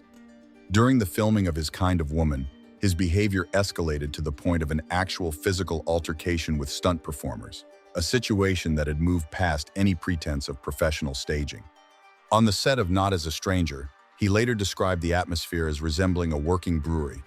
Drinking began early in the day and extended into the evening without apparent limit, and the environment encouraged, rather than discouraged, further consumption.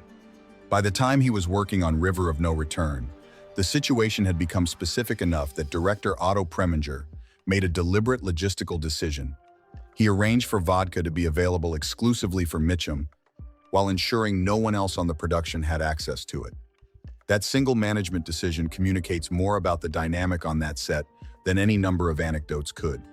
Mitchum carried that unpredictable edge through his career in a way that simultaneously fed his screen presence and made everything around him considerably more difficult to control.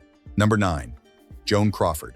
Joan Crawford understood image management with a precision that few performers in Hollywood history have matched.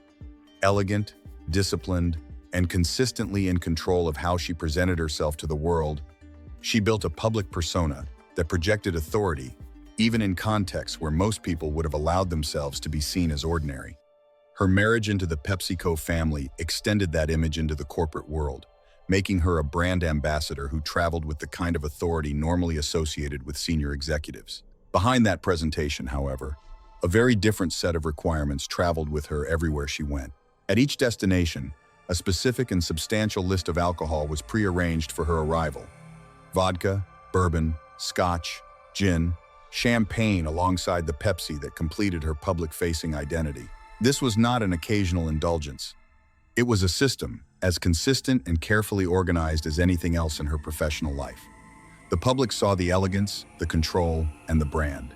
What they did not see was the preparation required to maintain that image, alongside a significant and persistent private dependency. Crawford understood better than almost anyone that Hollywood's currency is the distance between what people see and what is actually there, and she managed that distance with characteristic thoroughness until the end. Number 10. Larry Hagman. Larry Hagman spent years playing J.R. Ewing on Dallas, a character who controlled every room he entered, who calculated every move, and who never appeared to be at the mercy of anything or anyone. The contrast with what Hagman was privately managing during the same period was considerable. His consumption at the height of Dallas has been documented at approximately 4 bottles of champagne per day, not a weekly total, not a figure accumulated over a weekend, but a daily intake maintained alongside the demands of a major television production. He later acknowledged arriving at work in the morning and having champagne already open by mid-morning, treating it as part of the professional routine. The accumulation of years of that level of consumption produced end-stage liver disease serious enough to require a transplant. In August 1995, he underwent the surgery and survived a procedure that many in his condition do not. The body, however, retains the record of what it has been through, and the long-term effects did not disappear with the new organ. Larry Hagman passed away in November 2012 at the age of 81 from complications associated with acute myeloid leukemia. He played power better than almost anyone on television. In his private life, the substance he had organized his days around for decades proved to be a force that did not negotiate on his terms. I Dream of Jeannie. Number 11. Ethel Barrymore. Ethel Barrymore carried one of the most respected names in the history of American theater, and she earned the standing that came with it through decades of work on stage and screen that established her as genuinely irreplaceable. Talent was never the question. The question was, what accompanied it? Her struggle with alcohol was not something that appeared late in life or arrived gradually. It took hold during the years when she was building the career that would define her legacy, and it followed her as that reputation grew. What distinguishes her story from many others is what came next. By the late 1930s, she made a decision not to manage her consumption or reduce it incrementally, but to stop entirely. She became a committed abstainer and maintained that position without exceptions. She acknowledged the reasoning behind it directly. She understood, in plain and unambiguous terms, that alcohol was something her family could not safely be around, and she chose to remove it from her life rather than negotiate with it. Her career did not diminish after that decision. It continued for decades, reaching across 6 decades of work on Broadway and in film, and earning her recognition as the First Lady of the American theater. The strength required to hold to that choice, consistently, inside a professional culture where drinking was entirely normalized, was a kind of discipline that her performances on stage could only approximate. Number 12. Alan Ladd. Alan Ladd built a career on quiet understatement, an actor who could hold a scene without filling the space unnecessarily, most memorably in Shane, in 1953. The foundation of his public image was steadiness. What accumulated beneath that image was considerably less stable. A hand injury sustained during a casual football game with his son became infected and deteriorated seriously enough that the possibility of losing the hand entirely became a genuine medical concern. The pain from that experience, and the sleepless nights that accompanied it, led him towards sedatives and alcohol as a way of managing both the physical and psychological dimensions of the ordeal. What began as relief for a specific injury became a reliance that extended well past the point when the original injury had been resolved. In 1962, he sustained a self-inflicted gunshot wound. He described it as accidental, and the circumstances were never definitively established either way. 2 years later, in January 1964, Alan Ladd was found dead at the age of 50 from an overdose of sedatives combined with alcohol. A career built on quiet, controlled strength had ended through battles that were entirely invisible to the audiences who had admired him. Number 13. Marie Prevost. Marie Prevost was part of Hollywood's earliest generation of screen performers, a presence in silent films whose charm and energy connected with audiences during the medium's formative years. In January 1937, at just 40 years old, she passed away alone in her apartment. Acute alcoholism was listed as the cause. Her body was not discovered immediately. It was her dog's persistent barking that eventually drew the attention of her neighbors. The scene they entered told its own quiet story: empty bottles, and the evidence of a life that had narrowed steadily over time into isolation and habit. Among her belongings was a promissory note addressed to Joan Crawford.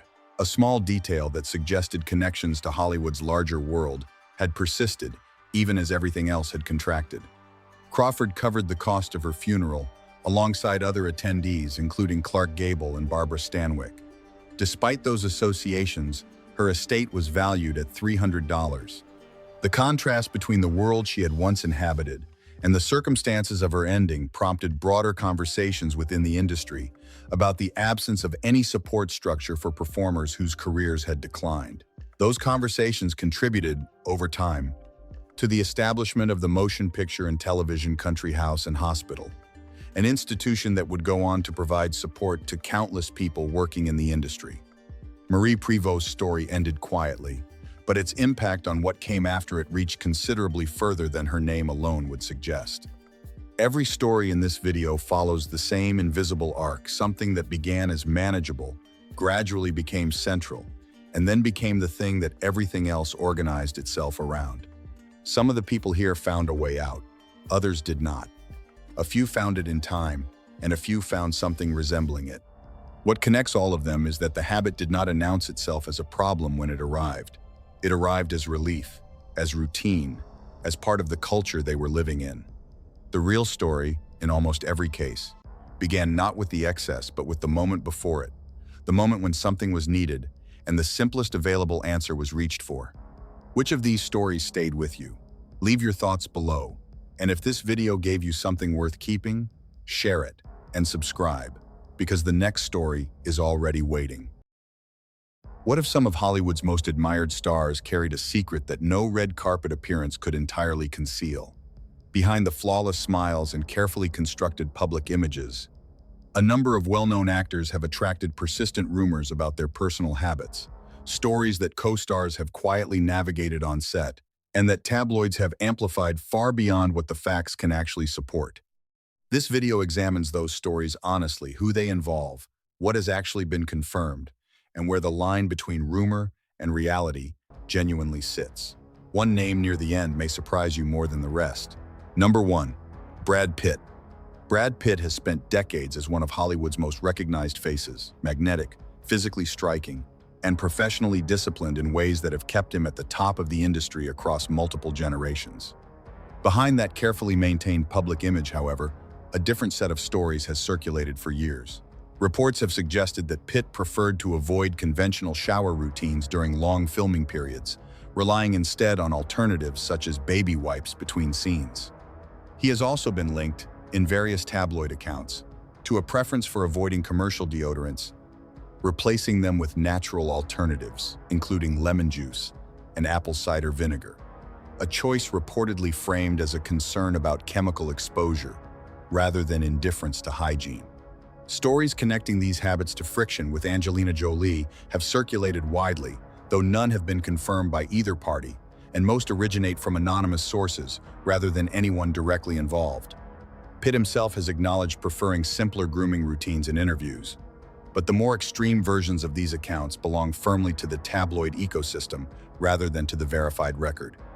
What makes this story worth examining is not the hygiene itself, but what it reveals about celebrity culture, the gap between a carefully constructed public image and the very human, mundane reality that exists behind it. Number 2. Johnny Depp. Johnny Depp built one of the most distinctive careers in modern Hollywood on the back of roles that blurred the line between performance and personality, from Jack Sparrow in Pirates of the Caribbean to a long string of eccentric, deeply committed characters that made him genuinely difficult to categorize. Alongside that creative reputation, persistent rumors about his personal habits have followed him for years. During the filming of The Tourist, widely circulated reports suggested that co-star Angelina Jolie found his breath difficult to work around, allegedly offering mints and mouthwash during production. The story has been repeated in countless entertainment publications, but has never been officially confirmed by anyone involved in the film. Some accounts have framed his relaxed approach to hygiene as an extension of his method-like immersion in certain roles, an actor so deeply inside a character that conventional personal maintenance becomes secondary. It is worth noting, however, that Depp has also served as the face of major luxury fragrance campaigns, which sits in obvious tension with the narrative being constructed around him. The honest assessment is that most of what circulates about Depp's hygiene originates from gossip rather than documented evidence. And the contrast between rumor and public image says considerably more about how celebrity mythology is constructed than about the person at the center of it. Number 3. Leonardo DiCaprio. Leonardo DiCaprio has spent the better part of 3 decades building a public identity rooted in 2 things simultaneously: serious, dramatic craft and an unusually vocal commitment to environmental activism. Since his campaign around climate change became a central part of his public persona, he has used his platform more consistently and visibly than almost any other figure in mainstream entertainment. Alongside that reputation, however, a separate set of stories has emerged. Tabloid accounts suggesting that his environmental convictions extended into his personal habits in ways that those around him allegedly found difficult. Reports have claimed that he significantly reduced his shower frequency and avoided conventional deodorants on environmental grounds, and that his living environment reflected this approach in ways that unnamed sources described as noticeable. None of these accounts have been confirmed by anyone identified by name, and DiCaprio has never publicly endorsed extreme hygiene avoidance as part of his environmental philosophy. What makes the rumors stick is not their credibility, but their structure. They exploit the tension between a refined, prestigious public image and the suggestion of something unglamorous underneath it. That tension is irresistible to tabloids, and it is worth being clear that irresistibility and accuracy are not the same thing. Number 4. Julia Roberts. Julia Roberts has occupied a specific and enduring position in Hollywood, a smile so widely recognized that it became genuinely iconic, a career that stretched from Pretty Woman through decades of commercially and critically successful work, and a public image built on warmth and approachability. She has also, over the years, made no secret of her preference for a more natural, low-intervention approach to personal care, one that aligns with a broader philosophy of reducing chemical exposure and environmental impact.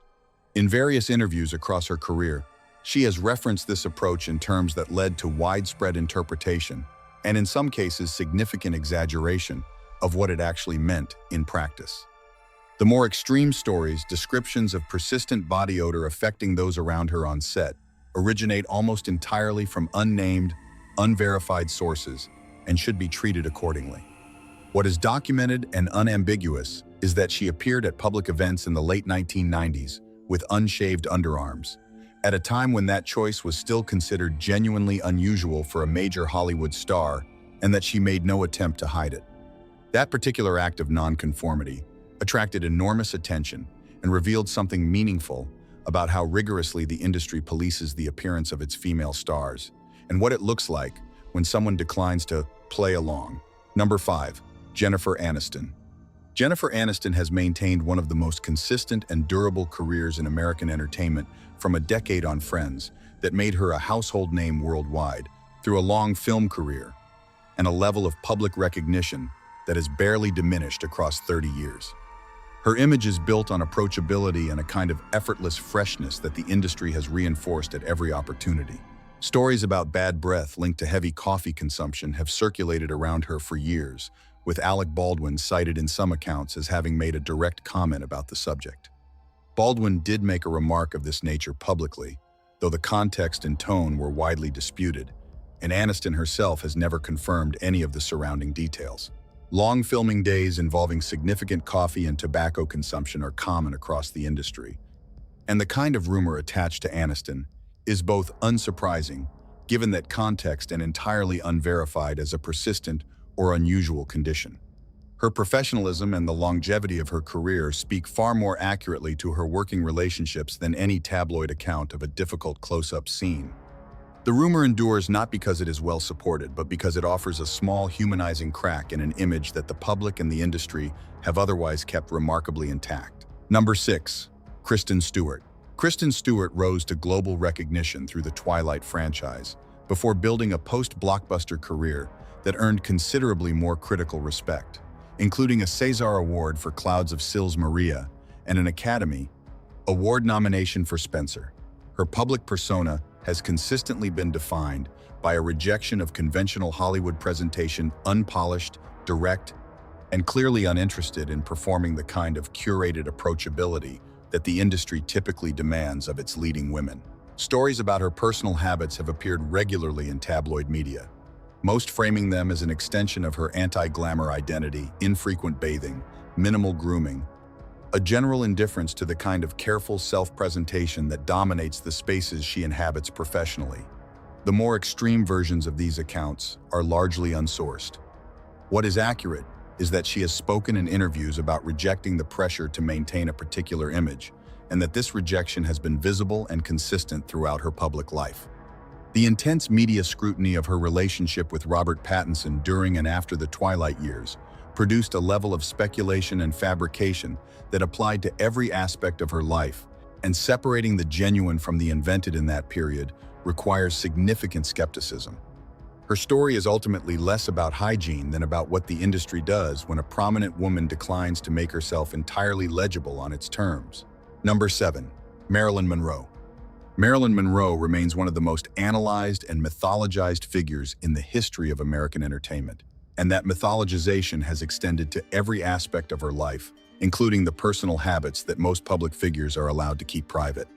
Stories about her hygiene have circulated for decades, most of them tied to broader narratives about her fragile health, the chaotic personal circumstances she navigated, and the immense professional pressure she lived under throughout her career. The most widely repeated of these stories, a remark attributed to Tony Curtis, comparing a kissing scene with her unfavorably, was later addressed by Curtis himself, who indicated the quote had been either invented or significantly exaggerated by the press, and that it did not reflect his actual experience working with her. What is thoroughly documented is Monroe's meticulous and sustained attention to her on-screen image. She worked closely with cinematographers, makeup artists, and stylists over years to construct and control a specific visual identity, and the results speak for themselves across decades of photographs and film. The persistent rumors about her private habits reveal far more about Hollywood's appetite for tearing down its most celebrated women than they do about Monroe herself. The truth, in all likelihood, was both more human and considerably less dramatic than the myths suggest. Number 8. Britney Spears. Few careers in modern entertainment have been subjected to the level of sustained public scrutiny that Britney Spears experienced across the late 1990s and 2000s. From her debut as a teenager, every aspect of her life, personal, professional, and physical, was treated as public property in a way that would not be considered acceptable today. During the period of her most severe personal difficulties in the mid to late 2000s, allegations emerged from multiple sources, most notably from former bodyguard Fernando Flores, describing personal habits that painted a chaotic picture of her private life. These claims were firmly and explicitly denied by her legal team at the time, and their accuracy has never been established. What is not in dispute is the extraordinary pressure she was living under during that period, ongoing legal battles, the highly publicized conservatorship that controlled her life and finances, relentless media coverage that treated her distress as entertainment, and a level of public visibility that left no moment genuinely private. The incidents that tabloids seized on being photographed barefoot or in states that departed from her polished stage persona were real, but the interpretive framework placed around them was almost entirely constructed to serve a narrative rather than understand a person. Her story in this context is less a story about hygiene than about what happens when the media decides that a woman's vulnerability is more commercially interesting than her humanity. Number 9. Matthew McConaughey. Matthew McConaughey is one of the few cases on this list where the subject himself has provided the most direct confirmation available. In 2005, in an interview with People magazine, he stated openly that he had not used deodorant or cologne for approximately 20 years, a choice he described as intentional and one he had no plans to reverse. He repeated this position in 2021 on the Kyle and Jackie O Show, confirming that his approach had not changed. He also mentioned making his own skin creams and taking a generally minimal approach to commercial personal care products. Co-stars, including Kate Hudson, who appeared with him in How to Lose a Guy in 10 Days, were asked about the subject in interviews and gave responses ranging from diplomatic to amused, with Hudson suggesting she had grown accustomed to it. His story differs from most others in this video in one important respect. There is no ambiguity about what he does or does not use. He said it himself, on the record, more than once. What makes it worth examining in the context of this video is the reaction it produced, a combination of fascination, humor, and mild discomfort that reveals something about the assumptions the public carries regarding celebrity presentation and the expectations attached to it. Number 10. Colin Farrell. Colin Farrell arrived in Hollywood in the early 2000s with a reputation for intensity both on and off screen, and he has maintained a distinctive presence across a career that has included everything from major studio blockbusters to critically acclaimed independent work. His physical appearance, often featuring unwashed-looking hair, stubble maintained at a consistent level of deliberate neglect, and an overall aesthetic that suggests someone not particularly interested in conventional grooming has been commented on by colleagues over the years in terms that go beyond simple style choice. Reports from people who have worked with him have described his approach to personal presentation as genuine rather than performed, reflecting an actual indifference to the kind of careful upkeep that most performers in his position maintain as a professional baseline. None of these accounts have risen to the level of documented complaints or formal incidents on any production he has been involved in. What makes his case interesting in this context is that his physical presentation has consistently read as authentic in a way that actually serves his screen presence. The slightly rough, lived-in quality that comes across on camera is not a constructed illusion, but an accurate representation of how he actually appears in person. Whether that alignment between person and persona represents self-awareness or simply a genuine lack of interest in the alternative is a question only he can answer. Number 11. Jessica Simpson. Jessica Simpson became one of the most recognizable entertainers of the early 2000s. A pop star, television personality, and businesswoman who built a brand that extended well beyond music into fashion, fragrance, and reality television. Her openness about her personal life, cultivated through the MTV series Newlyweds and sustained through years of candid media appearances, established her as someone the public felt they knew intimately. That same openness eventually extended to her dental habits. In a 2010 appearance on The Ellen DeGeneres Show, Simpson stated directly that she brushed her teeth only 3 times per week rather than daily, explaining that she preferred the feeling of using a t-shirt to wipe her teeth instead, as she found it left them feeling cleaner. Ellen DeGeneres responded to this with visible surprise, and the exchange was widely circulated.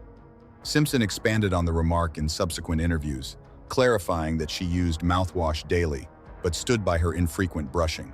Her candor on the subject was characteristically disarming.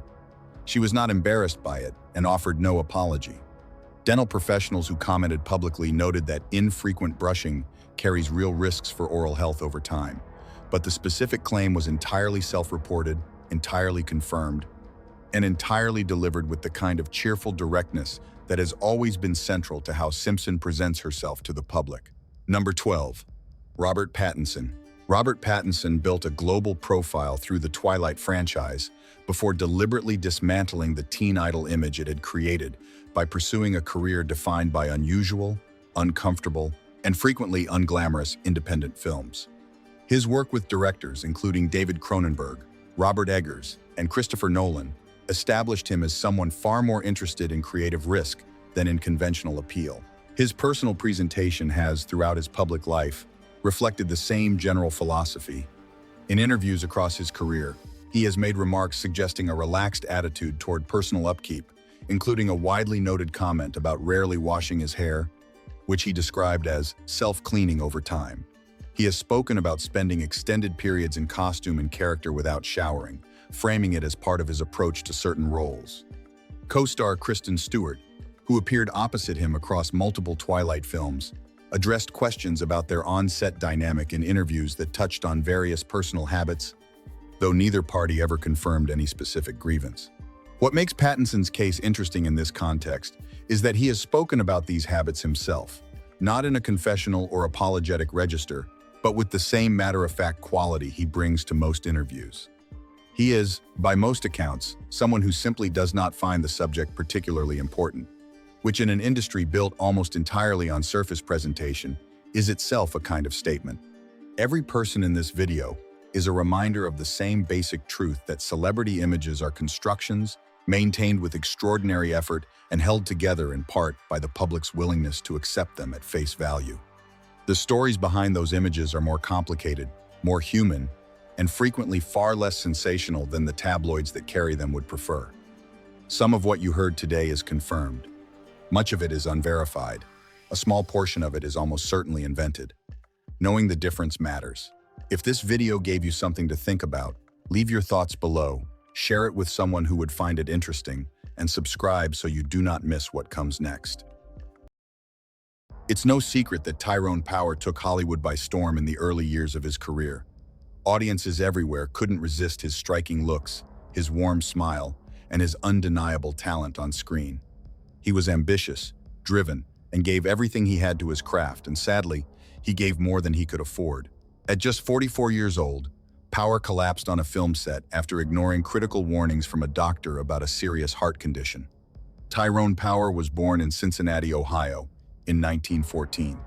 His father, Tyrone Power Sr., was a celebrated stage and screen actor of English descent, and his mother was Helen Emma Padilla Power. The family later moved to California, where his sister Anne was born in 1915. Power came from true theatrical royalty. Beyond his parents, his great-grandfather was a renowned Irish actor and comedian who performed from 1797 to 1841. He was also distantly related to the legendary Laurence Olivier through his paternal great-grandmother, Anne Gilbert. His family tree stretched wide and was filled with extraordinary artists. Home life, however, was far from picture-perfect. His father was rarely around due to a demanding career, and when Tyrone was just 6 years old, his parents separated in 1920.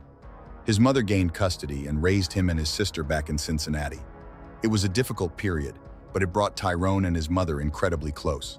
She was a devout Catholic, and her faith left a lasting mark on his values and outlook throughout his entire life. Tyrone grew up dreaming of becoming a film actor, just like his father. He attended Catholic schools in Cincinnati and graduated from Purcell High School in 1931.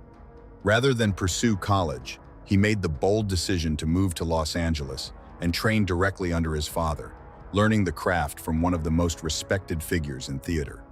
At that time, Tyrone Sr. had built an impressive career across both silent film and the stage, and had just co-starred with a young John Wayne in the 1930 sound film, The Big Trail. It seemed like an ideal setup, a legendary father passing his knowledge to a hungry son. But that time together was heartbreakingly short. In December 1931, Tyrone Sr. suffered a heart attack while preparing for a new production and passed away in his son's arms. It was a shattering moment for the young aspiring actor. Yet despite the grief, he refused to give up. He pushed forward, though the road ahead was anything but easy. Even with his father's name and connections, the industry turned its back on him. He managed a small supporting role in the 1932 film Tom Brown of Culver, but it led nowhere. He worked as an extra, performed in community theater, and slowly began losing momentum. Feeling discouraged but not defeated, he took the advice of his friend Arthur Caesar and headed to New York to build real stage experience. There he performed in several Broadway productions, including Romeo and Juliet, Saint Joan, and Flowers of the Forest. It was during this period that everything changed.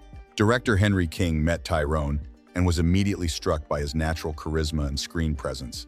King believed he had the makings of a true film star and pushed for him to take the lead role in Fox's 1936 production, Lloyds of London. There was just one problem: that role had already been lined up for Don Ameche. Darryl Zanuck, the head of Fox, was skeptical and didn't want to take a chance on an unknown. But King and Fox editor Barbara McLean convinced him that Power had a more powerful presence, and Zanuck reluctantly agreed. He had no idea that decision would lead to 10 more collaborations between the two of them. From the moment Lloyds of London hit theaters, Power became a sensation. He walked in as an unknown and walked out as one of the brightest stars of Hollywood's golden age. His elegance, intensity, and natural charm captivated audiences everywhere, and his place in cinema history was quickly secured. His career kept rising from there. He landed lead roles in film after film, and every one of them performed well at the box office. His years of training had made him incredibly versatile. He moved effortlessly between romantic comedies, war films, dramas, musicals, and high-action adventures. His athleticism made him especially impressive in physical roles. Fellow actor Basil Rathbone, himself a highly skilled fencer, praised Power openly, saying he was the most agile man with a sword he had ever faced in front of a camera, and that Power could have bested even Errol Flynn in a duel. Power delivered standout performances in The Black Swan, Blood and Sand, The Rains Came, and Son of Fury. He shone in war films like This Above All and A Yank in the RAF, and charmed audiences in musicals like Alexander's Ragtime Band and Rose of Washington Square. His appeal was so strong that even rival studios wanted him. In 1938, he was loaned out to MGM for Marie Antoinette, but to Zanuck's fury, Power was cast only in a supporting role. Zanuck vowed never to loan him out again. Around this time, Power met French actress Annabella on the Fox lot. The two co-starred together and grew increasingly close.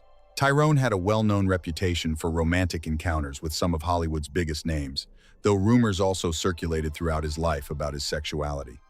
Author Scotty Bowers later wrote in his memoirs that women adored Power, but that he personally preferred the company of men.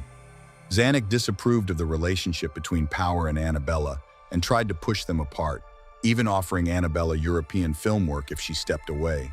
She refused, and Zanuck put her on a blacklist. But as Annabella later said, Zanuck couldn't stop Tyrone's love for me, nor mine for him. The two married on the 14th of July, 1939. Power continued to dominate the box office, adapting seamlessly to Technicolor productions and proving his staying power year after year. His 1939 film Jesse James was a massive commercial success, though critics took issue with how it romanticized a notorious outlaw. Studios kept coming to Zanuck for Power's services. Several wanted him for Golden Boy, King's Row, and even Gone with the Wind for the role of Ashley Wilkes, but Zanuck held firm and kept his star at Fox. Despite missing those films, Power remained the second biggest star at the box office in 1939, surpassed only by Mickey Rooney. But it wouldn't be another actor who knocked him off his peak. It would be the Second World War. In late 1942, Power enlisted in the United States Marine Corps. Before officially reporting for duty, Fox requested that he first complete Crash Dive, a patriotic war film that served as a recruitment tool for the Navy. Power had already been flying privately since the late 1930s, logging over 180 solo hours, which qualified him for an accelerated training program to earn his wings. After completing officer candidate school at Quantico and boot camp in San Diego, he was commissioned as a second lieutenant on the 2nd of June 1943. He then completed flight training at the Naval Air Station in Corpus Christi, Texas, where he was promoted to first lieutenant and received his wings. Those who served with him spoke highly of his character. His former flight instructor, Jerry Taylor, quoted in the June 2001 issue of Marine Air Transporter, described him as an outstanding student who never forgot a single procedure. He was respected not just as a celebrity, but as a genuinely skilled and dedicated serviceman. He ultimately flew transport aircraft into active combat zones, including Okinawa and Iwo Jima. The Marine Corps determined he was too old for direct combat flying, so he served in a support capacity. He returned to the United States in November 1945 and was honorably discharged from active service in January 1946. Back in civilian life, Power was eager to reclaim his career. He landed the lead in The Razor's Edge, an adaptation of W. Somerset Maugham's novel, alongside Gene Tierney, Anne Baxter, and John Payne. But then he made a bold artistic choice. Instead of returning to the charming, heroic roles that had made him famous, he sought something darker and more complex. He chose to play Stanton Carlyle in Nightmare Alley, a carnival worker who rises to fame as a fake mentalist and spiritualist, only to suffer a devastating fall from grace. Zanuck was deeply reluctant. He had built Power's image on charm and charisma, and feared a role like this would damage what had taken years to construct. Eventually, Zanuck relented, and the film was made under director Edmund Goulding. Despite tremendous effort from everyone involved, it underperformed at the box office. And yet, it earned Power the best reviews of his career. Critics recognized it as something special, but Zanuck didn't care. He pulled the film from circulation almost immediately after its release, swearing never again to let Power take on a role that undermined his established image. Nightmare Alley would later become a celebrated classic after its DVD release in 2005, following years of legal battles over its rights. Power moved on, continuing to work with director Henry King on the 1947 Adventure Captain from Castile. His career remained strong on screen, but his personal life was quietly unraveling. He and Annabella had grown apart during his years of military service. They tried to save what they had, but couldn't bridge the distance. They parted ways in 1948. Annabella later reflected gracefully, saying, "It's always difficult to pinpoint the exact moment a marriage begins to fall apart. We were both deeply sad, but we knew we were drifting. I never blamed him, and I still don't." Shortly after, Power traveled to Rome and remarried in January 1949, this time to actress Linda Christian. Their union faced early heartbreak when Linda suffered 3 miscarriages. Eventually, they welcomed 2 daughters, Romina Francesca Power on the 2nd of October 1951, and Taryn Stephanie Power on the 13th of September 1953. Around the time of their second daughter's arrival, the marriage began to collapse. Linda later attributed the breakdown to her husband's infidelities, though she also admitted in her autobiography to having had her own affair with actor Edmund Purdom. They parted in 1955. Power's professional life continued to flourish, but artistically, he was restless. He wanted to do meaningful work again, something like Nightmare Alley. The lightweight roles that had made him a star now felt like a cage. Exhausted and frustrated, he told interviewers, "I want to do something worthwhile, plays and films that actually have something to say. I'm tired of all these hero parts." Zanuck was alarmed. He had a proven formula with Power and had no intention of changing it. A fierce standoff developed between the two men. In an attempt to keep Power happy and secure a third contract extension, Fox offered him the lead in The Robe. Power turned it down, and the role went to Richard Burton. He began rejecting scripts one after another. When he passed on Lydia Bailey, that role went to Dale Robertson. Zanuck suspended him. Eventually, a compromise was reached. Power could seek outside work as long as he fulfilled the remaining films on his Fox contract. He partnered with Universal International to produce The Mississippi Gambler, securing a deal that gave him a percentage of the profits. The gamble paid off, earning him $1 million in 1953. He also returned to the stage, starring in British playwright Christopher Fry's verse drama The Dark Is Light Enough, set in Austria in 1848. He toured the production across the United States and Canada from November 1954 through April 1955, including 12 weeks at the Amphitheater in New York and 2 weeks at the Colonial Theater. By 1955, Power had completed his final film under his Fox contract. He then worked with director John Ford at Columbia Pictures on The Long Gray Line and went on to star in The Eddie Duchin Story, which became a genuine box office hit. He traveled to England to expand his stage work, landing the role of Dick Dudgeon in Shaw's The Devil's Disciple. The production ran for 19 weeks at the Winter Garden Theatre in London and an additional week at the Manchester Opera House. Fox still wanted him back. Zanuck personally reached out and persuaded Power to take the lead in the 1957 Hemingway adaptation, The Sun Also Rises, alongside Errol Flynn and Ava Gardner. After that, Power took on one of the most compelling roles of his later career, playing Leonard Vole, a man accused of a serious crime. In Billy Wilder's adaptation of Agatha Christie's Witness for the Prosecution, it would be his final complete film performance. The movie was well received critically and commercially, and Robert Fulford later praised Power's portrayal in a 2002 National Post article. In 1958, he returned to the stage in Arnold Moss's adaptation of Shaw's Back to Methuselah. And on May 7 of that year, 3 years after his divorce from Linda Christian, he married Debbie Menardos. That September, Power and Debbie traveled to Madrid, Spain, to film the epic King Vidor production, Solomon and Sheba, which also starred Gina Lollobrigida. Power had been a heavy smoker for most of his adult life, reportedly going through 3 to 4 packs of cigarettes a day. He very likely had an underlying hereditary heart condition as well. With about 75% of his scenes already filmed, he was in the middle of an intense sword-fighting sequence with his frequent co-star and close friend George Sanders when he suddenly collapsed. He was rushed to a hospital in Madrid, but it was too late.